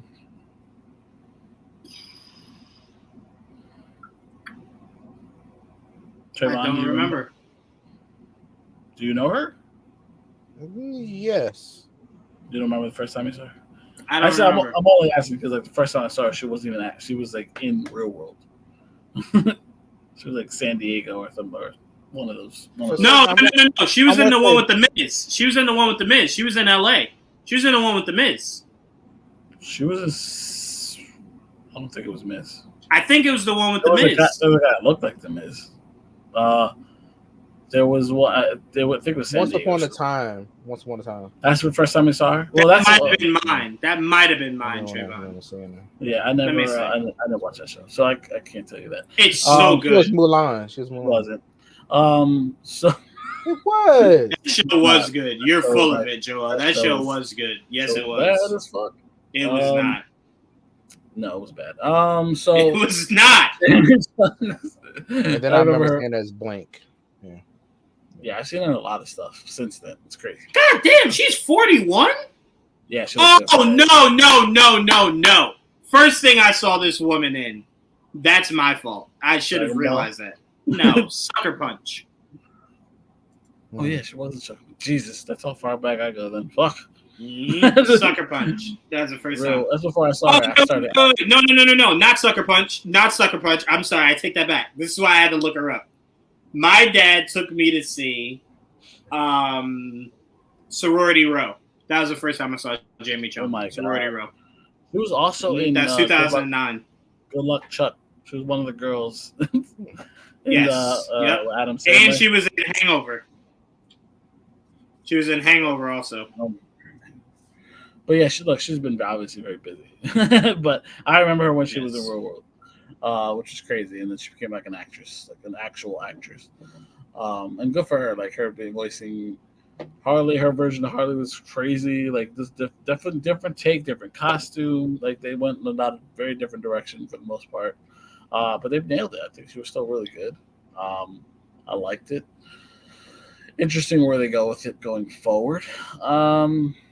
Harvey Dent was a creep the whole time, and then he became Two-Face, which is funny. That was cool. We got to see him actually becoming Two-Face, getting burnt and all that stuff. So I mean, they did a lot of cool things. A lot of cool things. Like I was telling Juwaan, there was a Plastic Man teaser, like a little tease for him because his alter ego's in the show. There was like Jim Corrigan's in the show who becomes the Spectre. There's a lot of teases for a lot of different characters throughout Batman mythos and DC mythos in general. And I just, as a fan of all that, I thought it was great. It was just very well done. Like I was saying in my original review, it's very similar but different because there's a lot of Bruce Timm still in it, but also very different because it plays differently, even though it also kind of feels very similar. It's good enough, and it's got the perfect year one feel to it. The Batmobile, him and Pennyworth, all that. I just think it's fun. So I loved it. Like you said, obviously they teased a character at the end of the show that I can't wait to see them flesh out the next season and what other crazy villains they decide to bring to Gotham in the next season. Hopefully there is a next season. I fucking loved it. It was great. Do you think Joker finds Harley? Maybe. I mean, it's possible. I wouldn't be surprised. Did you see Croc? Croc was in it? No. You didn't see Croc? He was in that episode with Nocturne, with the vampire girl. Mm-mm. He was one of the... Oh, yes. I just took it as a weird circus-looking dude. I didn't realize it was Croc. That was Croc, yeah. Gotcha. Waylon Jones. Call him Waylon. Yeah, they had fuck Onomatopoeia. I've never seen Onomatopoeia in anything other than, obviously, we just saw a version of that character in Superman. Weirdly enough. And Arrow. Arrow's, that's where we're supposed to see him. We never see him there. Oh, wait. No, it wasn't. Oh, no. You know who it was? It was Anarchy. That's what I'm thinking of. It was Anarchy. Yeah. Onomatopoeia is a Green Arrow Anarchy. He's typically a Green Arrow villain. And they don't normally bring him to life because he just really makes sound effects. Right. And so that it's a visual thing. He looks cool. There's nothing necessarily about him super cool, but he looks really cool. Especially this version where he kind of has the coat and the hat and shit like that. He's like, bang. He's beating the fuck out of Batman. I thought it was cool that it had it as Superman and Lois. That was cool. Yeah, they did something very different with that character in Superman and Lois, but as they do in the CW. They do. But Batman Cape Crusader was more comic accurate, even though he looked a little different. I'm trying to think. I'm probably missing a lot because there's so much to talk about, but it was great. I loved it. I hope to see more in the future. Trevon, how did you feel about this first season? Oh, I thought it was great. I didn't know. I noticed some things. Didn't notice everything that you guys did, but I did know. No. Don't say you guys. I didn't notice anything except for the Robins. Cool. So it was all Joel. I didn't notice anything except for the Robins. I feel like they tricked me a little bit too, like especially with Harley and Quinzel. I was like, okay, she's a therapist also, so they're not going to do that. That's my first thought. I was like, they're not going to do that. I'm with you there. And then when I was like, wait, was like, oh shit. Because I was like, oh, who's that behind this screen telling them do this? I was like, oh, that's not her, is it? I was really in denial. I love how they did it though, like, no. Because it was more so, it was less her being crazy and more so her having her bringing about her own justice, right? I mean, so it wasn't. The only thing that was crazy about was the suit she decided. The suit she shot to put on was a little crazy. Yeah, it was a little crazy. Like, it was accurate though, but it was crazy. She wasn't. But it wasn't like. Yeah. Because remember, Batman the Animated Series did the same thing. She wasn't perceived as crazy till she became Harley. When she was the Doctor, she wasn't crazy. She was just madly in love, right? So she did stupid shit, but she wasn't crazy. I did love that this, by the way, let me just say this. Matt Reeves and guys, y'all not slick. I knew exactly, and this might sound fucked up and I might get canceled, but I caught it immediately. I knew exactly what y'all were doing with Renee Montoya when I saw how big her motherfucking shoulders were. When I saw her big ass shoulders, I said, okay, I know where they're heading with Renee here. And they keep making Renee like that. And I'm like, I don't know why. I'm like, why you make Barbara like that? You make Renee big as hell. Like, why she so goddamn big? That shit was crazy. Why can't she be thick? It's not that she can't. It wasn't thick. She just had big ass shoulders. She just looked brawling. It wasn't just shoulders. It was everywhere. She looked, bro. When she put that coat on, I said, God damn, she's 95% shoulders, bro. Like that's why she don't back down from shit. She's fucking knock up. You thought about that the first day? I thought, oh, she a lesbian. Yes, that's what I'm trying to say. She had softball vibes written all over her. And then they did it. I said, yep, there it is. Yeah, I said I knew exactly where they were going for. Harley was thick too. Harley was thick. They were apparently trying to match each other's freak right there is what they were doing. They were trying to match it. They were definitely more open to different body types in the show. They were. No, anything else stand out to you, Trevon? No. I mean, the show was just good. I really enjoyed it. I like how they played out a lot of these characters, and seeing Papa Midnight, I was like, oh, right? I know what that is. Yeah. You know, that was cool. Okay.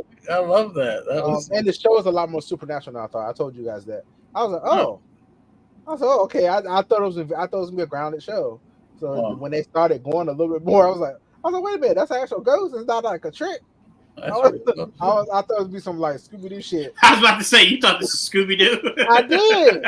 I was like, he's gonna figure out it's some kind of fake shit. That's a real fucking ghost. Also, okay. All right. Once his hand froze, he's like, well, this is not. Yeah, I was like, Batman was like, whoa. Trayvon, speak to it because you were texting me about it. His relationship with Alfred. Oh, I mean, it was just pissing me off at the beginning. I was like, why are you such an asshole? He was like, it was so mean to him the whole time. I was like, come on, man. Like, this man raised you. Like, come on, what is this? And, then, eventually he got, it still didn't make it. It made it better, right. But it didn't make enough for me. I was like, you need to apologize. Like, not just calling him by his name. Like, that ain't enough. Pennyworth. Yeah, he did talk to him like he was nothing. Pennyworth. Yeah, he talked to him like it was his servant. And I was my tea is cold. I mean, Pennyworth. He is like, you are employed by him, but it just felt like y'all shouldn't be like master servant. Yeah, be like that. Technically, I don't think Alfred is necessarily employed by Bruce. It's just Alfred never wants for anything. Like anything Alfred needs is just taken care of. Alfred does whatever he wants, basically. Yeah, that's what I'm saying. So it's not like a necessarily like I'm your boss kind of thing. It's just Alfred very much, because of where he comes from, accepts the rule of I worked for your dad, so technically I work for you, right? But under no circumstance does Alfred in any iteration believe that he is a step down to Bruce. He just doesn't feel like having that fight with Bruce. See, for me, with Bruce like talking to me like that, the car would have showed up a few times. I would say, look, I'm home. I don't know. Like, I don't. Alfred, I called you 6 times. Yeah, and I ignored the bitch. You want to say Pennyworth now? I would have did that a few times. I would have did it. I was like, I need a suit. It ain't here, bro. I don't know what to tell you, dog. By the way, can I just say the one thing? Oh, DJV, it's like you read my mind. That shit had me in tears. Bruce kicked open the door. I'm gonna find them all and kill them, Alfred.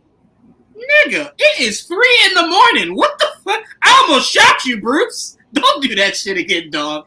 Don't ever do that shit again, man. No. And then Alfred is shocked when he's a grown-ass man with the same mindset. You let him carry this mindset from 11 years old. Yeah, he's warped. He's a little crazy. He's a little off his rocker a little bit. You gotta accept that. Yeah, I love how Bruce at that age was just like, "You're gonna help me learn how to do this." And Alfred was just like, "All right." Like, he's okay, like, "Sure." Show me the cheddar, and I was. I did love Lucius, though. I love Lucius. I love that Lucius was rich.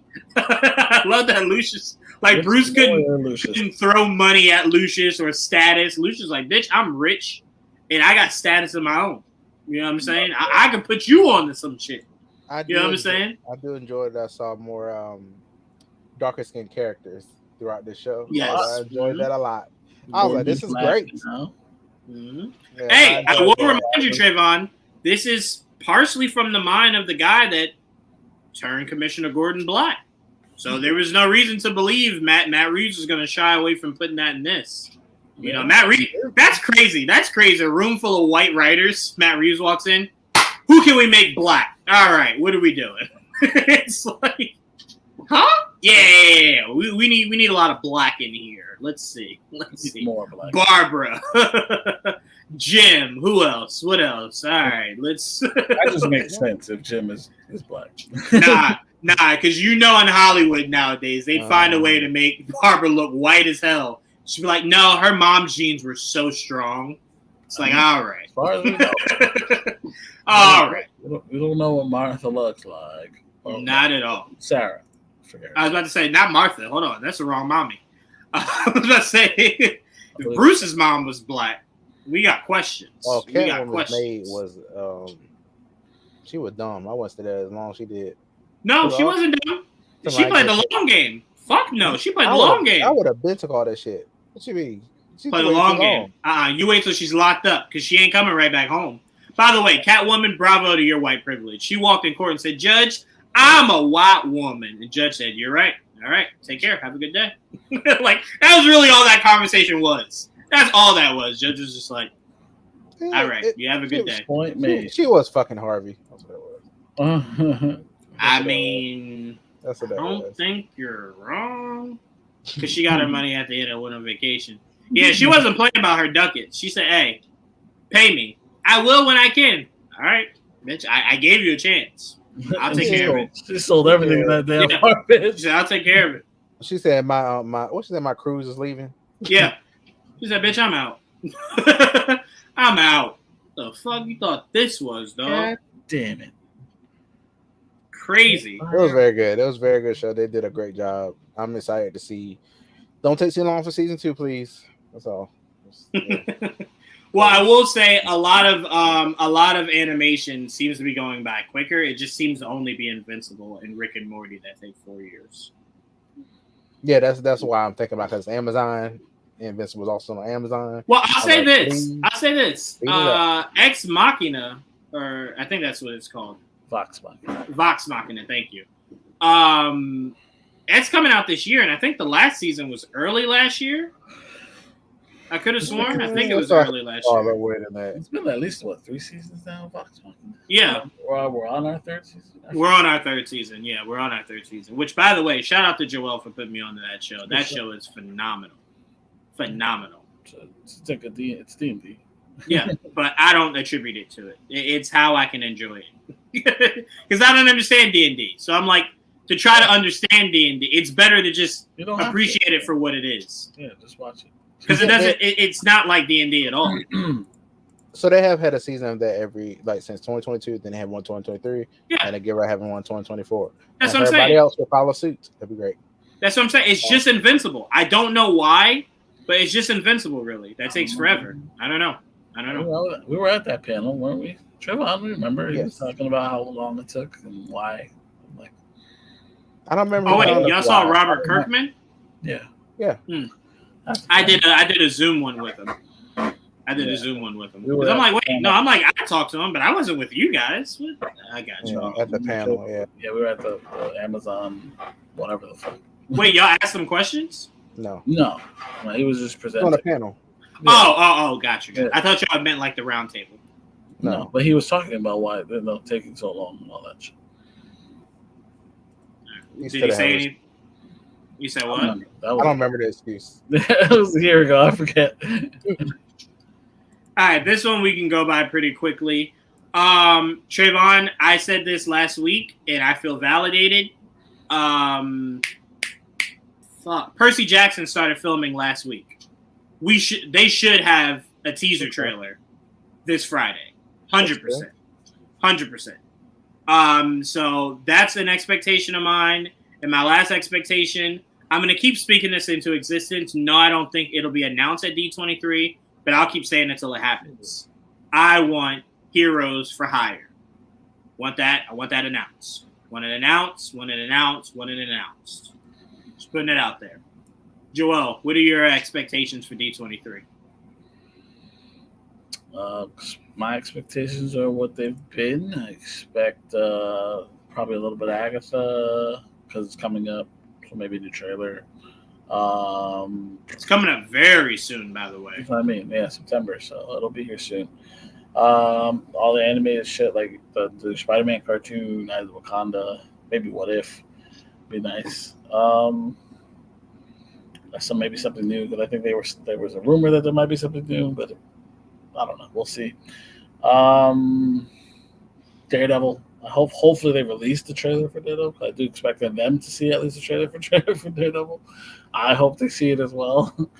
That would be great. Hopefully Wonder Man, Ironheart, Vision, and whatever new shit they give me, I'll accept because it's been long enough. I would love Heroes for Hire to be one of those things, or maybe a season 2 announcement for either Ms. Marvel or Moon Knight. Yeah, one of those I'm happy for. Yeah, and I don't know. Marvel Zombies would be nice to get some information on that. Maybe a trailer. Just stuff, man. Give me stuff that I'm not expecting. That'd be nice because everything you said is the expected. So that's what I mean. Very curious what the unexpected is. Ask me what my expectations were. No. But I'm saying everything that you said is exactly what we expect them to say. I don't know what wildness could be the unexpected that we go, whoa, I did not see that coming.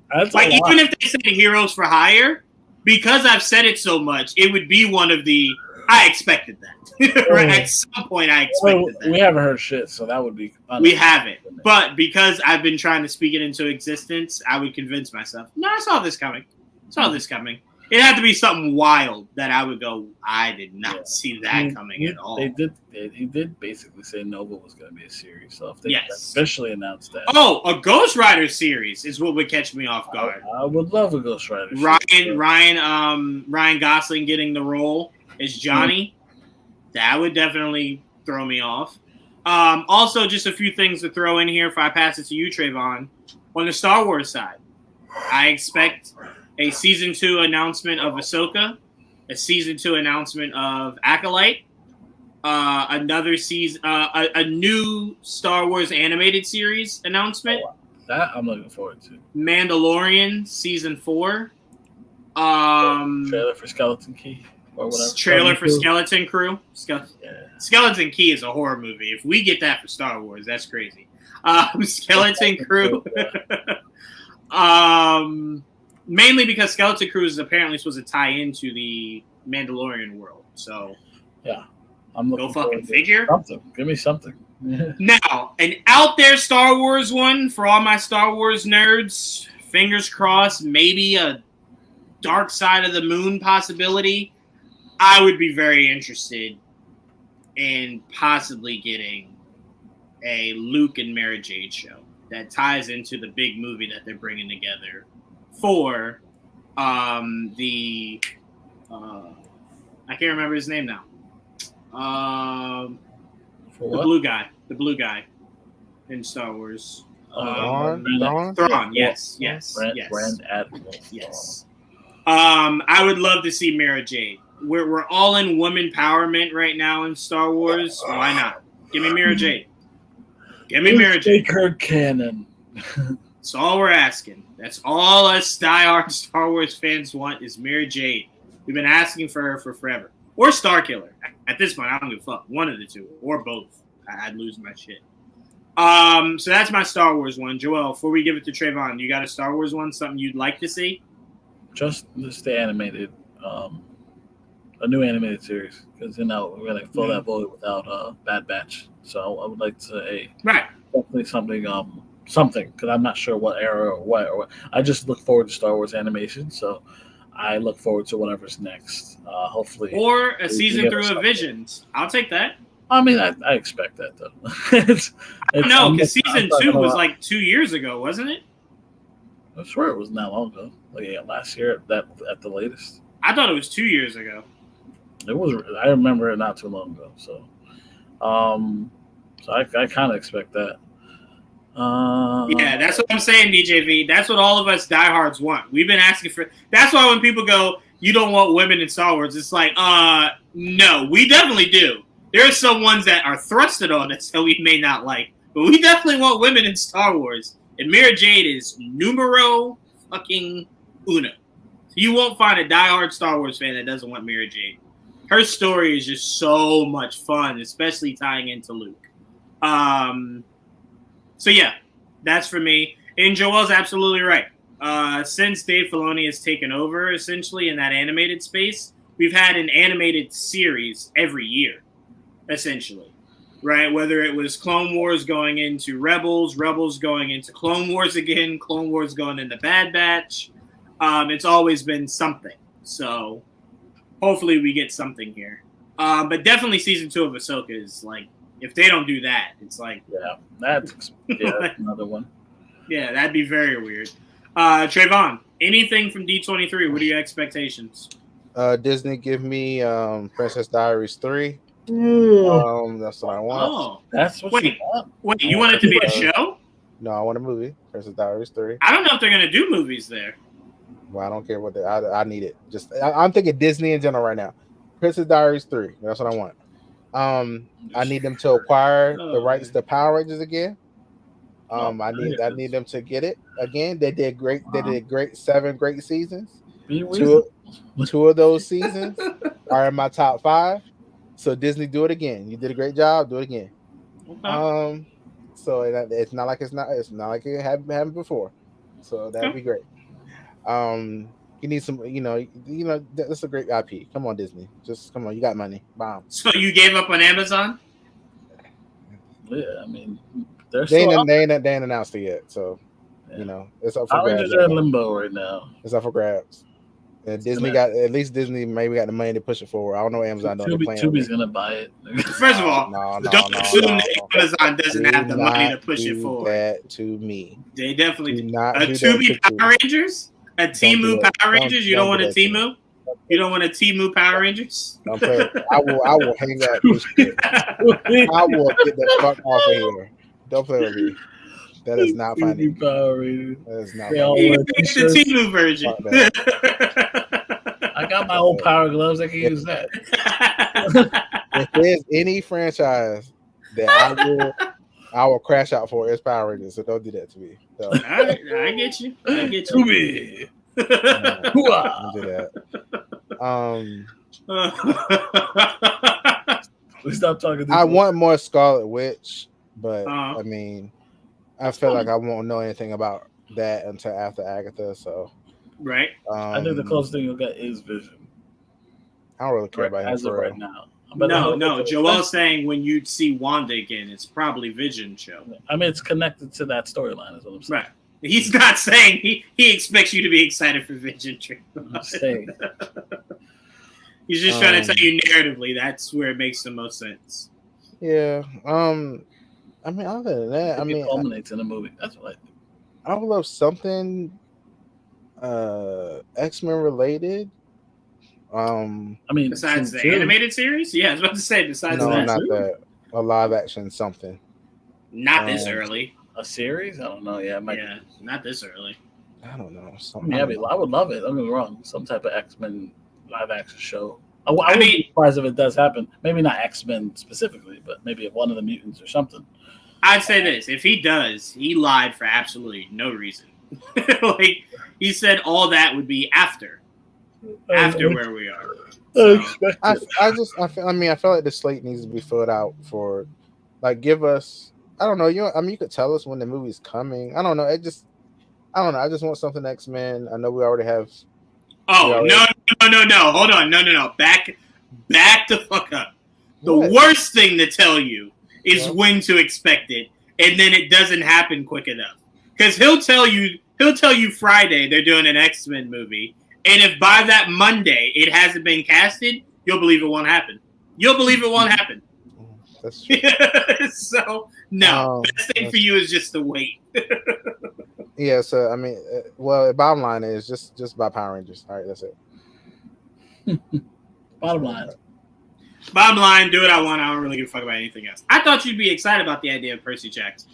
I thought you really enjoyed the first season. The first season was dry. It just felt... Really? Yeah, I wasn't that excited about it. Because it felt like they stretched it out. It felt like they just kept... we're going to... Like, it just kept ending... It just felt like they kept stretching storylines out, and I was like, okay, how many times are we gonna end this episode in the middle of shit? It felt stretched out. It just felt like they were like, we don't got much shit to tell, so let's just stretch this shit out to the end of the season. That's what it felt like. Okay. And then I was like, well, then you hurry the fuck up for these kids grow up too fast, and they ain't gonna look right. Well, they don't need to be kids. It's not like Stranger Things. Well, I mean, if they're gonna continue the storyline or whatever, they can't just. I wouldn't rather them not do a time skip. No, I don't think you need to do a time skip. There's nothing about where they are that regulates them to being children. They could, you could have them age as they're aging in real life. They don't have, like, that school isn't for, like, teenagers. You know what I'm saying? It's just a school for kids or adults or whoever. So I just think you haven't seen many adults.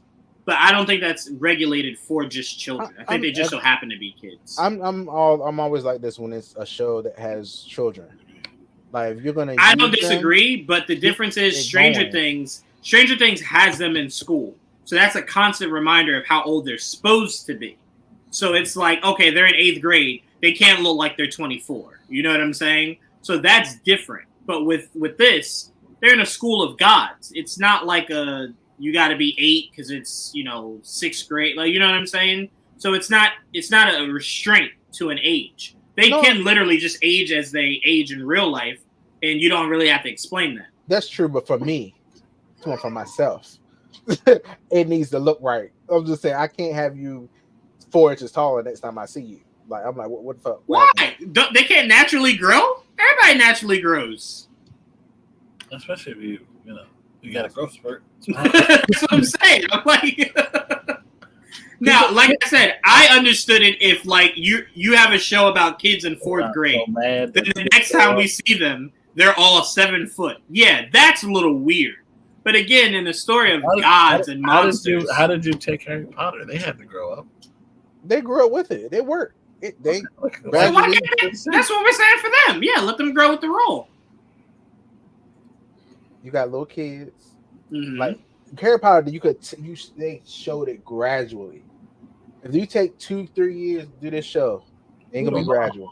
They're filming now. I was about to say, yeah, you can can that because they're filming now. So maybe they see it the way you see it. That's why they started filming so quickly, because they're filming now. So maybe that's how they saw it. So I'm just saying, I think this is comparable to Harry Potter because it wasn't a grade. It was just a school of wizards. It didn't matter if you were 13, 8, 34. It was just a school of wizards.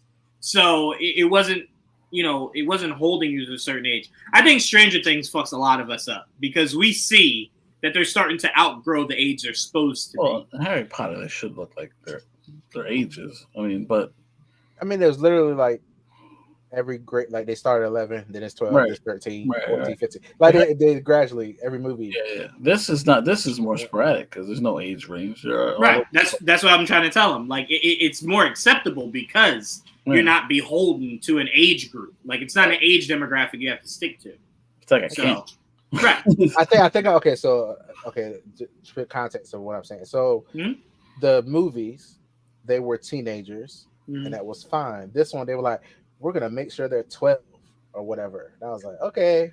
I think they only do that, Trevon. I think they only do that because it just gives them the longevity, right? You start younger, you can do longer, right? Rather than doing it when they're older, and then it's kind of just like you're not as adorable, and you're being adorable is what sells it. What's the kid's name? The main kid, Percy. Like his actual name? Yeah. No, I don't know his actual name. I don't know his actual name. At the very least, you're gonna get 2 seasons of him looking exactly the same. Walter, right. The one that basically needs to play young Ryan. Right, and they didn't even bring him back to Brick Kidpool because he had a growth spurt. Because they said they were thinking about it. But I mean, at the end of the day, it was cooler to just bring your family on set. I mean, the fact that it was like all of them basically, it was funny. Well, yeah, Trevon. I as Joel said, everyone's gonna look exactly the same. So that growth spurt you're talking about, unless that shit shoots like a mother sucker during filming, you're good. You're good at least for season 2, if you even come back to watch it. But I thoroughly enjoyed it. I didn't watch the movies. I thought the movies looked too comical. So I wasn't really into it. This, I'm really loving the heart of it. I'm curious who they're gonna recast as Zeus, since Lance passed away. So I don't know who's gonna be the new. You know what they might do? Because apparently they did it for Kite Man show. They swapped out what's his name for Lance. So maybe this show swaps out Lance for Yeah, maybe. I mean, he's back. He's working with Marvel now, so that he's in Disney. He's in Disney, so you never know. All right. So, moral of the story: Trevon only wants Power Rangers. He does not care about anything else. He doesn't care about Wanda, Agatha, nothing. It's Power Rangers or cancel it all. The Princess Diary, apparently. If I had to choose, absolutely. Yeah. So Trevon said, cancel Wanda, cancel this upcoming season of Agatha. That's not what Power Rangers. He only wants Power Rangers. That's it. I just said if I had the choice, if somebody asked me, what would you rather have? Trevon, what would you rather have? Power Rangers. Power Rangers. Okay, cool. So can I cancel everything else that's Wanda or Agatha for Power Rangers? You telling me Power Rangers is guaranteed? Yes. You can't say that. Look how easy it was for Trevon to fold on his Wick shit. Wait a minute, you don't have authority, but if you did, I'd sign it over in a heartbeat. Let's see. Before we get to our last 2 topics, she married. Yeah. She definitely could. She definitely could. That is for sure. You know what? That would be probably the most terrifying thing for me as a viewer, because it felt like she started this when she was 8. So to know that this show will have ended and she was like a mother, that would be terrifying. That'd be like, oh my God, like what? Like, that's insane. I'd feel like a parent. Is what I would feel like. The one thing I'm excited for is the King Chronicles thing that they're doing. Rick, the one the same guy that did Percy Jackson. He's doing that. I'm more excited for that right now than I am season 2 of Percy Jackson.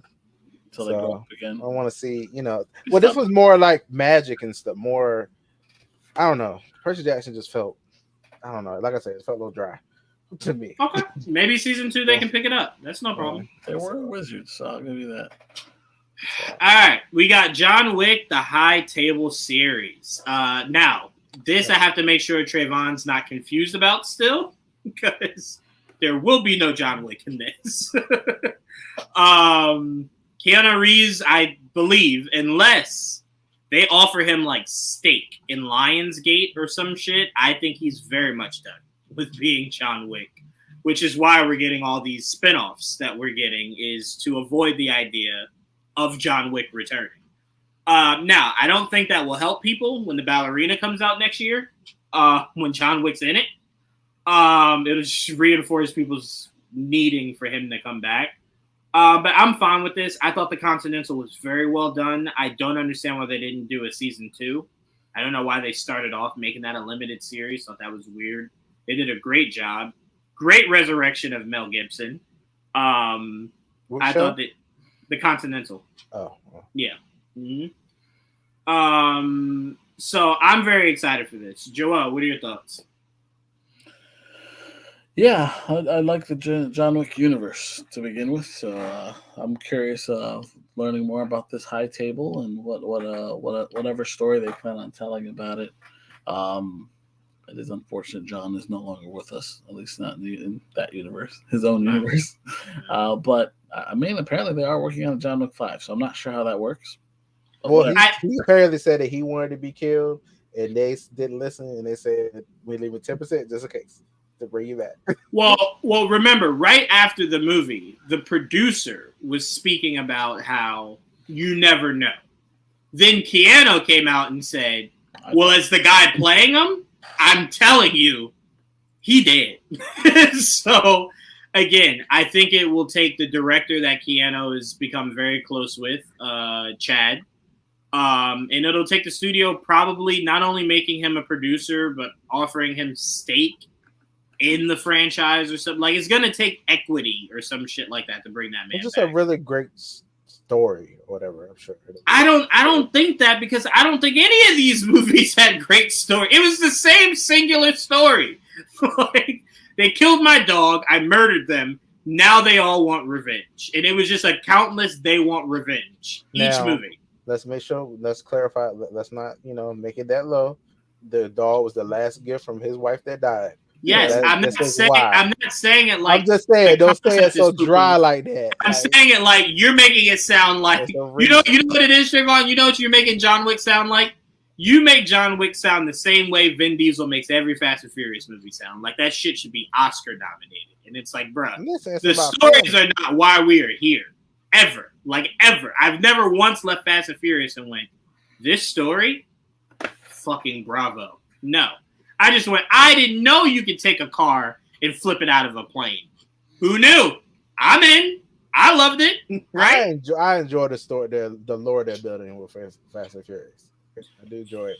I do, man. They do. They somehow they tie that shit in. I enjoy it. I enjoy them doing it every time. I was like, okay, that's how you doing it. All right, cool. I enjoy it. You know what? You're not fucking slick. You're not fucking slick. I know why you're saying this shit. What? It's because they put Jason Momoa in this motherfucker. Without Jason, I ain't never hear you speak like this about Fast and Furious. I've been alone defending this goddamn franchise. No. You didn't know me. You didn't know me. Trevon, the last movie that just came out, I only heard you talk about Jason Momoa. That's when the franchise was just starting, and then what happened to Paul Walker. See, okay, so I'll tell you why I was for this series. It was Paul Walker at first. Mm-hmm. Same. Then same. Then they run the Rock in. No, Paul Walker is my favorite. It was my favorite. Rock in for me. Rock was my favorite. I'm back in here again. I'm here. Mm-hmm. And then they gave him lustful ass motherfucker. They gave him his spinoff, and then they had Jason Momoa. Whew, let me tell you, great word, masterful. Now I want to remind everybody: not once did Trevon say anything narrative about anything he loved in Fast and Furious. So I will reiterate. I've been alone in defending my love for Fast and Furious because I didn't want to sleep with anybody from this movie. So my love is that I just thought they were really cool action movies.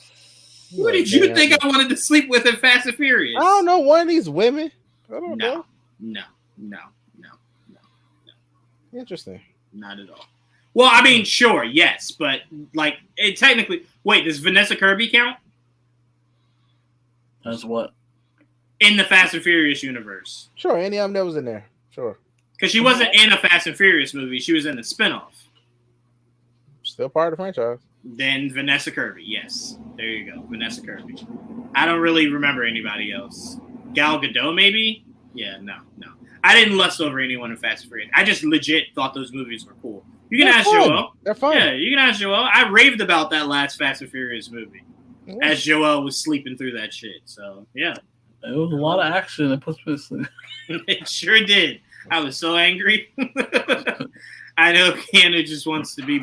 He's gonna have an opportunity to do animated Berserker, live action Berserker. So love to see Berserker. That is basically. They just had to give him that. They were like, "We'll give you that if you do John Wick again." Well, it's basically John Wick on crack. Right. That's what everyone keeps saying. So that's maybe why he doesn't want to do it. But I think what John Wick should just offer him is, hey, you don't have to do the physicality anymore. Just, whatever you feel comfortable doing, and we'll have, dude A do it. So. Ain't no movie make me look more exhausted than watching him fall down them stairs twice. Man, that was crazy. I was like, bro, you know what would have been crazy? You know what had to have been crazy, Joel? You know that the director was a jerk when they were filming that. The first time he fell down, he was like, all right, we're good, right, Chad? Nah, run that back. It's like, Chad, that's 100 steps you had me fall down. Yeah, we're going to do at least 3 more takes. Charlie, throw his ass in. Where's my stunt double? Get him here now. All happy to run down and fall down the stairs again. I'm excited for this. Joel, you excited for this High Table series? Yeah, I told you. I'm cool. I'm excited to see what they do with it. Because I like the John Wick series in that universe. And they have some cool characters. Like, I look for create a new character aside from John Wick. That would be cool, so we can follow around. Because like as cool as he is, like I look forward to the ballerina, right? I mean, I'm looking forward to that. So Jessica Henwick gave us an option for a female John Wick. There was a lot of cool shit. So I'm looking forward to whatever the fuck they do. Because that's a cool universe. That is. I'm just curious how you pass the baton. That's just what I'm curious about. It's gonna be hard to call it the John Wick universe and not John Wick though. Right, because it's like John Wick isn't like James Bond. It's like it's not a title. That's his actual name. So I mean, James Bond's not a title. It is. Your actual birth name is not James Bond. Yes, that's a title. No, it's not. It is. It's Bond. That's not. Bond. Yes, it is. They said in the Daniel Craig movies that he's not actually James Bond. 006 is the whatever the fuck. That's the movie. But James Bond is like your code name. That's not. You're not actually born James Bond. Okay, fine. My thing is he's not. James Bond is every James Bond. It's not. It's not. It's always that. It was just Daniel Craig that was James Bond. No one else is gonna come in and be James Bond. That's what I mean. The next movie will have a new James Bond. But it won't be a continuation of those movies. Oh, yes. Right. But she did say it was. I really don't know how I lost you there. She said in the movie, it's a program that there were other James Bonds. That's what she was saying. But my thing is that it's not like someone else is going to take over his. Now I'm James Bond. Right. It would just be appointed to a new James Bond. Right. But I'm saying. No, it won't. It's not going to be another James Bond. Yes, continuity-wise, yes. I'm only repeating what M said in the movie, is that it is a program that when one James Bond is done, they bring in a new James Bond. That's why people thought when they brought M back that it was the same universe as Pierce Brosnan. They're like, wait a minute, that doesn't happen. Like, that's so confusing. It's not John Wick, though. So John Wick is John Wick. Right, it's like Jason Bourne. You don't bring in a new Jason Bourne. It's why what's his name? Guy who played Hawkeye. It's why his movies were so confusing. It's just like Jason Bourne adjacent? Like what are we doing here? Like, no. It was Cross, right? Something like that. Yeah, it was there. Speaking of which, Trevon, did you hear about this? The Alex Cross show that's coming out later this year. The Tyler Perry one should be burned and buried. That was like an abomination of anything. You're talking about with with Aldous Hodge. I'm very proud of him. That show looks awesome. It does. Yeah, I can't wait for that. I want to give him some love. Shout outs to who we passed by when we did Black Adam. We passed by. It's already renewed for season 2. Oh wait, Alex Cross? Mm-hmm.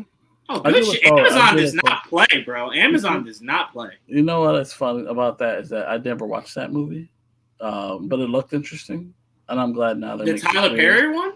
Yeah, I never. Oh God, no. I didn't know. I thought it sounded interesting. I never saw it. Yeah. So I didn't see it. It's a book. Is that what it is? Yes. What's he, a detective? Yes, he is a detective, and it's like a serial killer that he's investigating. Essentially, yeah. That's what the movie did. I don't remember the trailer for the. Are there the more show. than one case? Is that he's known for doing That was that case. That was that case. So there are there other books with other cases? Yeah. Yes, there are other books. Yeah, All right, there are other books. Sure. Yeah. Well, so he's all right. I don't think the show will touch on anything the movie did. So I think it's its own thing. Yeah, I'm I think thinking it's more of like more like Reacher. So like it's Black Reacher. Yes, using the books and stuff. Is it? They start using the books and everything. That's what I feel like. Yeah, I agree with you, Trevon. Yeah, I agree. Reacher is good. Yeah, Reacher is great. First of all, this man keeps trying to petition to be Batman. Focus on what you're doing. When's the new season of Reacher coming out? All right, focus on that. Or a continuation of his character from what was it? The Warfare movie. Continuous to that character would be great. What movie? The Ungentlemanly Warfare. Oh, yeah. What fucking continue that character. That character died. Did it? Bring him back. They all died. Yeah, I mean, eventually. It was the 40s or whatever it was. Bring him back. Trayvon's like, pick up right where they left off. I want to see the next incarnation of Warfare. Bring him back. I like that speech you had. I mean, Trayvon's like, do 18 to 34. Like, I want to see. I want to see that. Well, the next thing I want him in is in Street Fighter as Guile. That's what I want. I'll take that as well. It'd be great. Every time I saw him in the Fast movie, I was like, just give him longer hair. He's good. He's Guile. Guile's straight, right? Oh, God, Trayvon. Does that matter? It does for me. you can pretend. I mean, you do that with everyone else. Well, look, that's why I was excited about that Ungentlemanly Warfare. I was like, "Ooh, what's this?"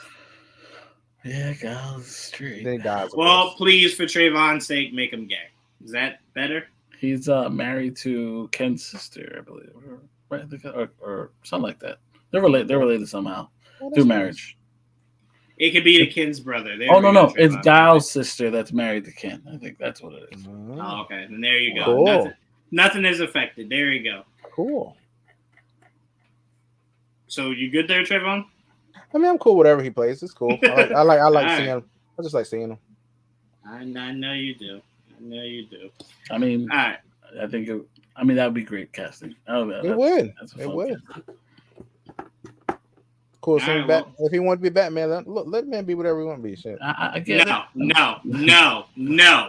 That is Jake Gyllenhaal's role. I will not accept anything less. I'll report back. I'll report back after I watch whatever that new show he is in. Oh, it was great. Yeah. Presumed innocent. Yeah. It was great. It was great. And it was so crazy. He was like in Batman shape for a lawyer. And I'm like, this is crazy. Like, this man believes in every role. I'm in shape. He could even be a voiceover and he's in shape. It's crazy. Jake Gyllenhaal's dedication is insane. Prosecutor that buff would be very intimidating. Very. Would you say, Trevon? He looked slim enough. I forgot Apple TV always gives you like the first free episode. You can watch the first episode. Yeah, for free. You don't have Apple TV? Gotcha. I don't. Canceled it. No, I'll give you my Apple TV. But yeah. Yeah, because I constantly watch shows on there. So they have a lot of shows. I just really slept on for real. They spend a lot of money over there. You know what it is? The problem is they go more for awards. They don't have IPs. I heard they would start cutting back though over there.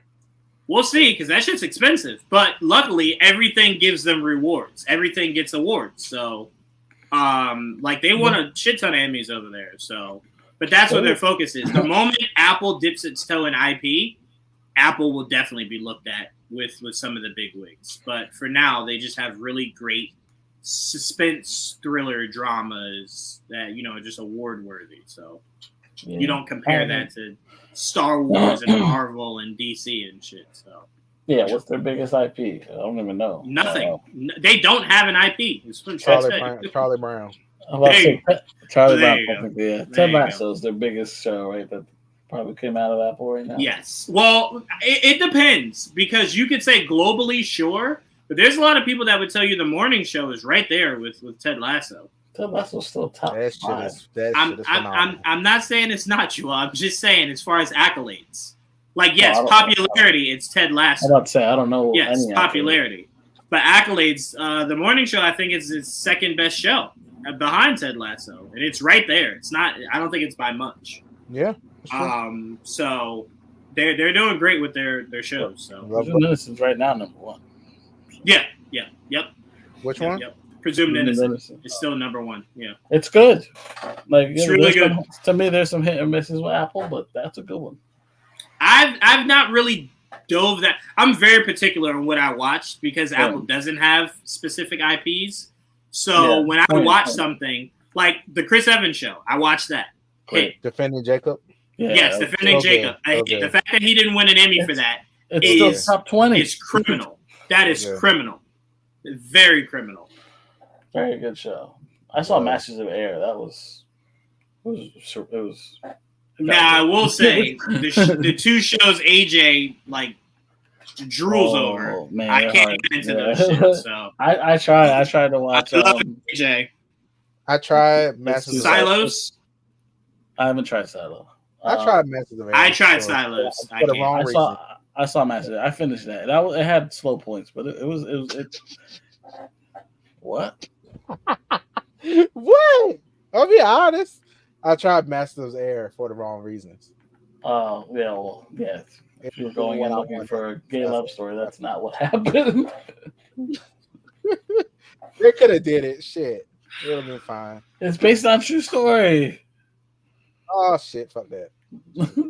Actually, you know what, Joel? We're actually not going to do the Marvel new dates yet. We're going to do it Friday.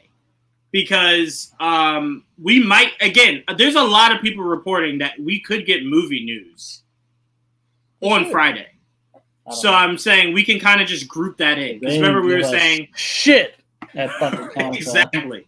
So we can kind of just group that in. That way we don't have to redo it. We can just do it all at once. Should get a whole slate. Yeah, that's what I'm saying. That's what a lot of people are theorizing. Again, they don't know. This is their thing. They're like, look, we'll give y'all a little bit there, but our shit. I'd be very surprised. If they're just like, no, here's a couple shows. All right, you guys have a great night. I'd be like, no. It's kind of what this would be crazy. Comic-Con, they did. No, but Trevon's saying movies. Trevon's saying it's acceptable to do it at Comic-Con if you bring the hammer at D23. So I'm saying I'd be surprised if they bring nothing to D23. Especially would it be in the same year? I look forward. Now, if it's an off year, sure, maybe next year it'll be different. But like right now, like give us, we got D23 is every 2 years. Time they did the back to back, which was 2 years ago. Right. They did movies that was a surprise. Everything was a surprise, and then D23 they gave us more. So cool. So we'll see. We'll see because remember, I want everyone to remember. It's all of our assumptions that it's just TV shows. No one ever came out and said it's only TV shows. Well, it was a good assumption until they gave us nothing new. Comic-Con. So we'll see. Because, I mean, at some point they need to tell us about Blade or that shit just ain't happening. So, They could just say nothing. Just like they've been doing. I mean, last thing I heard about Blade was from Mia Goth, and she sounded like someone that's still preparing to go film that movie. So... the fact that she's still, I counted everybody out. And apparently she's still attached. I'm like, oh. Yeah, she said she was still attached. So, all right. Cool. Very surprised she's not playing Lilith. I don't know why I want Lilith so bad in the MCU, but I do. She might be Lilith. She might be the vampire Lilith. Which is fine. As long as it's Lilith, I'll take it. Me and Joel, hopefully Trevon too. We'll be seeing Borderlands. We'll be seeing Borderlands tomorrow. Hey. So we will be doing a spoiler review next week, letting you guys know our thoughts on the movie. It should be a lot of fun. Looks like it's a lot of fun. I can't wait to go support my boy Bobby Lee for his small, tiny role in that. Love Bobby Lee. More shit. Yeah, Bobby Lee's to be in more stuff. Would you say, Trevon? Let me look at the cast right quick. No one you can sleep with. Hey, don't sleep on Trevon. He will find something. No, you're wrong. Florian's in this. Yeah, I'm about to hear his boyfriend's in there. Except he's wearing a mask. Okay, I'll figure it out. Florian's in it. All right, well, for me and Joel, it's Jamie Lee Curtis. So we got our eye candy. So we're good. There's a lot of old people in there. It's like they bounce around between old and older with her and Kate Blanchett. That was a choice. What was that about? It's crazy, Joel. You know what's crazy? I give Eli Roth this credit. usually people taking an IP that's not as wildly known as Borderlands, they just try to sell sex, right? Like a really hot female, really hot male. Right. They just went accurate. They went for accuracy. Everyone looks so accurate in this movie that they did not once, I think, did they ever say to themselves, let's go hot. No. They just said, let's go accurate and funny, and let's hope that the people that played Borderlands will come support it. And we'll see if that works. Because that was a doozy for me. When I looked, I'm like, Cate Blanchett. Jamie Lee Curtis. What? Choices. All right. Interesting. Okay. All right. Because from what I know, neither one of those characters needed to be those ages. So, decisions were made. I can't tell you. I don't know. I played a little bit, but I don't know. I never met. I guess I never met them. So I don't know. Only character I know is the one that's on the cover. The one that's on the cover that does like this. Yeah, him. Yeah, that's who I think Florian is playing. Yeah. No. Isn't Florian playing one of the bad guys? He's playing Krieg. He's on the team. Krieg. Yeah, it's Krieg. Oh, then I'm sorry, Joel. It's weird because they have a lot of characters that are not. Because when you play the game, there's 4 characters you can play with, and Kevin Hart's playing one of those characters. But the other 3 are not playable. Like they're not in the movie, at least that we know of. And the girl is playable. Which one? The Boom Boom? No, the young one. Tiny Tina. She's not playable. She's not? Not in the first one, at least. Oh, okay. Because I'm like, I could have sworn I've seen her playable. She's not playable. She's in the game, but she's not playable. Like, a lot of those characters are in the game, you can't play as them. They're like supporting characters. Gotcha. Only the character that Kevin Hart's playing is the playable character. And, no, that's it. Because I don't know. The other one there's this big guy. I can't remember the other 2 that well. But again, if this movie's good, it'll entice us to at some point play the games, and then we can have a better idea. And I know, but you're not gonna play it. It's a first-person RPG. I know, but technically we could play it together. So we could. I just have no interest in first-person games. I know, which is why I will harken back to maybe if the movie is really enjoyable, it might get us to play it. We'll see. Did it with Sonic. But I like Sonic. I've liked Sonic beforehand. Same thing with Street Fighter. It was a terrible Street Fighter movie, but that Street Fighter game was good. And speaking of Sonic, don't think you slick. Bitch, I want a trailer. I want to see Shadow. Meow. I thought you said meow. Yeah, however you took it. Meow or meow. I want it. So, I want it. What is this, Trevon? They claim that the Russos sent them a box for after RDJ was announced. Hold on, I'm about to send you the screenshot from the video. I keep hearing that. It's the second person. But I'm looking at this poster that they had in there. It's very interesting. Hold on. I'm about to send you the picture. So what? Are they insinuating that we see more Friday? Look at what I just sent you. Oh, yeah, I saw that. This guy revealed one, too. Same picture.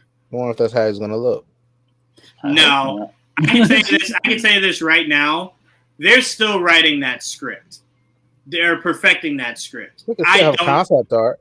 I don't think they have. I think that RDJ thing, even though Kevin hinted at Doom a while ago, even before the Jonathan Major stuff happened, I don't know. Because remember, we don't even have a film date. We know they film next year.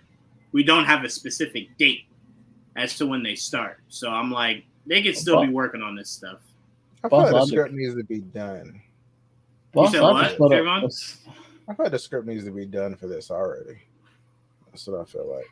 Again, until you announce that filming date, well, I mean, they probably already know it, but for us, until they announce it, you got as much time as you need. What is it? Last 27th was not last Saturday. It was Saturday before, right? That was when Comic-Con was, 27th? Mm-hmm. Got it. Because that's the one that Bus Logic posted that same picture. Oh, he did? He did. On that day. On Comic-Con day. Oh, okay, maybe that's where it came from. And remember how closely the Russo brothers have always worked with Boss Logic. Maybe. Yeah. Maybe that's where it came from then. Okay. I just thought it was interesting to see. Okay. At least it looks similar. Very similar. Let me see if I can bring it up real quick. Yeah. But I mean, look, my thing is like, and I see a lot of people doing fan art of the Doom Iron Man, whatever.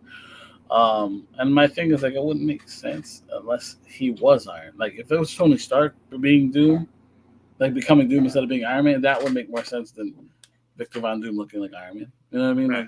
Like that's where I draw the line. I'm like, well, because to me, you came out. Because here's my problem with everyone's fan art: you came out in Hall H looking like the comic accurate Doom. Why would you then go create an Iron Man Doom? Like, right, why not just stick to looking like the actual Doom? That wouldn't make any sense. Yeah, you're gonna be playing. You said he's gonna play Victor Von Doom, so I imagine you're gonna look like Doom, right? Because remember, we were arguing Trevon down of no, he'll be Tony Stark, just playing, just being the name Doom. But then when they were like, no, Victor Von Doom, it's like, oh, well then no, he should look like Doom. Well, because the rumor was that he was playing a variant of Tony Stark that becomes Doom instead of Iron Man. Right. But instead now they came out and said he was playing Victor Von Doom. So I'm like, right. So now I will say this. I told you guys I don't have a problem with it. I don't see any issue with it. If you come out and just make him an Iron Man clone, then yes, that is lazy. That is desperate. That is all the things Trevon said. But until that happens, I'm still very much for their vision for Doom, as long as it's not just being an Iron Man clone. Because then you could have just kept him as Iron Man. I mean, yeah. And I keep saying that too. Like, oh, he's going to come back and be Iron Man. I'm like, no. He can't be both. Yeah, he cannot be both. He cannot be both. He cannot be both. Same way that Chris Evans, I believe, in my heart, he was in Deadpool and Wolverine for the sole purpose of he will not be both Johnny Storm and Captain America in Secret Wars. He will come back as just Captain America. Oh, I'm sorry. That's very disrespectful to say him. He will come back as Steve Rogers because Captain America is already here. He will come back as Steve Rogers. He will not be doing both in the same movie. That's just that's absurd. That's a you know what I'm saying? Yeah. Or What, a variant of Steve Rogers? That's what I'm saying. Is he going to be a variant or is he going to play old man Steve Rogers? I don't know. I don't know. That I'm very curious about. I don't know. Because they still haven't told us that Steve Rogers is dead. So I mean, so he could be an old ass fucker somewhere. So I'm like, I don't know. Hey, you said why is it absurd, Trevon? I said I don't think it'll be absurd. Not in Secret Wars. 100%. You should not be playing the same. You should not have the same actor playing two different people, especially when you currently have a Johnny Storm. That's redundant. That's completely redundant. And they killed him in the thing. I don't really need to see him anymore. Right. Like even I know there were people saying they would love to see Eric Bana back, but everyone says the same thing Joel says. It's Maestro, not Incredible Hulk. Yeah. You know what I'm saying? Like you can't bring Maestro. We already have Incredible Hulk. We don't need to double down on. Wouldn't that be cool? I love that personally. So for Steve Rogers, I feel like we're gonna start off New World Order with a funeral. You said we're gonna start off what? New World Order with a funeral to get it over with. Like he gone. Oh, you think Brave New World? Yeah, he gone. Oh, maybe. Yeah, maybe. Because then you could say, all right, Secret Wars is a different universe of Steve Rogers. Yeah. So yeah, I mean that could to me that like I know a lot of you that fucking what's the name sticking out of the planet was bothering you. Me not knowing where Steve was bothering me. Like I was okay if they just said he was alive or dead. I just needed to know something. So for me, if I got resolution on that, I'd be very happy. Very happy. You got go ahead. I'm sorry. No, go ahead. No, there was the new trailer just dropped for some shit on Netflix called Rebel Ridge. Looks great. It looks like Black Reacher. Yeah, it does. Actually, it very much does. It does, right? Yeah, it does. Now that I think about it, yeah. I did see Trevon post about it. It looks good. Yeah. I'm intrigued. Interesting. Netflix is a Netflix is another company that is starting to piss me off, bro. This guy I still want. How old is this guy? What's his my name? Charlize Theron. He was going to be in the Blade movie, and then Right, he was going to be in the Blade, but he could be Green Lantern. Fuck. Okay. What's his name? Aaron Aaron Pierre. Aaron Pierre. Yeah, bring him up. Trevon. I know you got his nude somewhere. I mean, not those, but you know what I mean. You are interesting, man. Let's see. It's so funny how easily you get shy, but you're not that shy. It sounds like weird. Like, I don't know what makes you embarrassed anymore. It's very weird. It's on air. It's on air, Joel.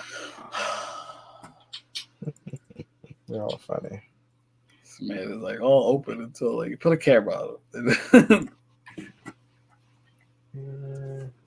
What is it? It's something Ridge. Aaron.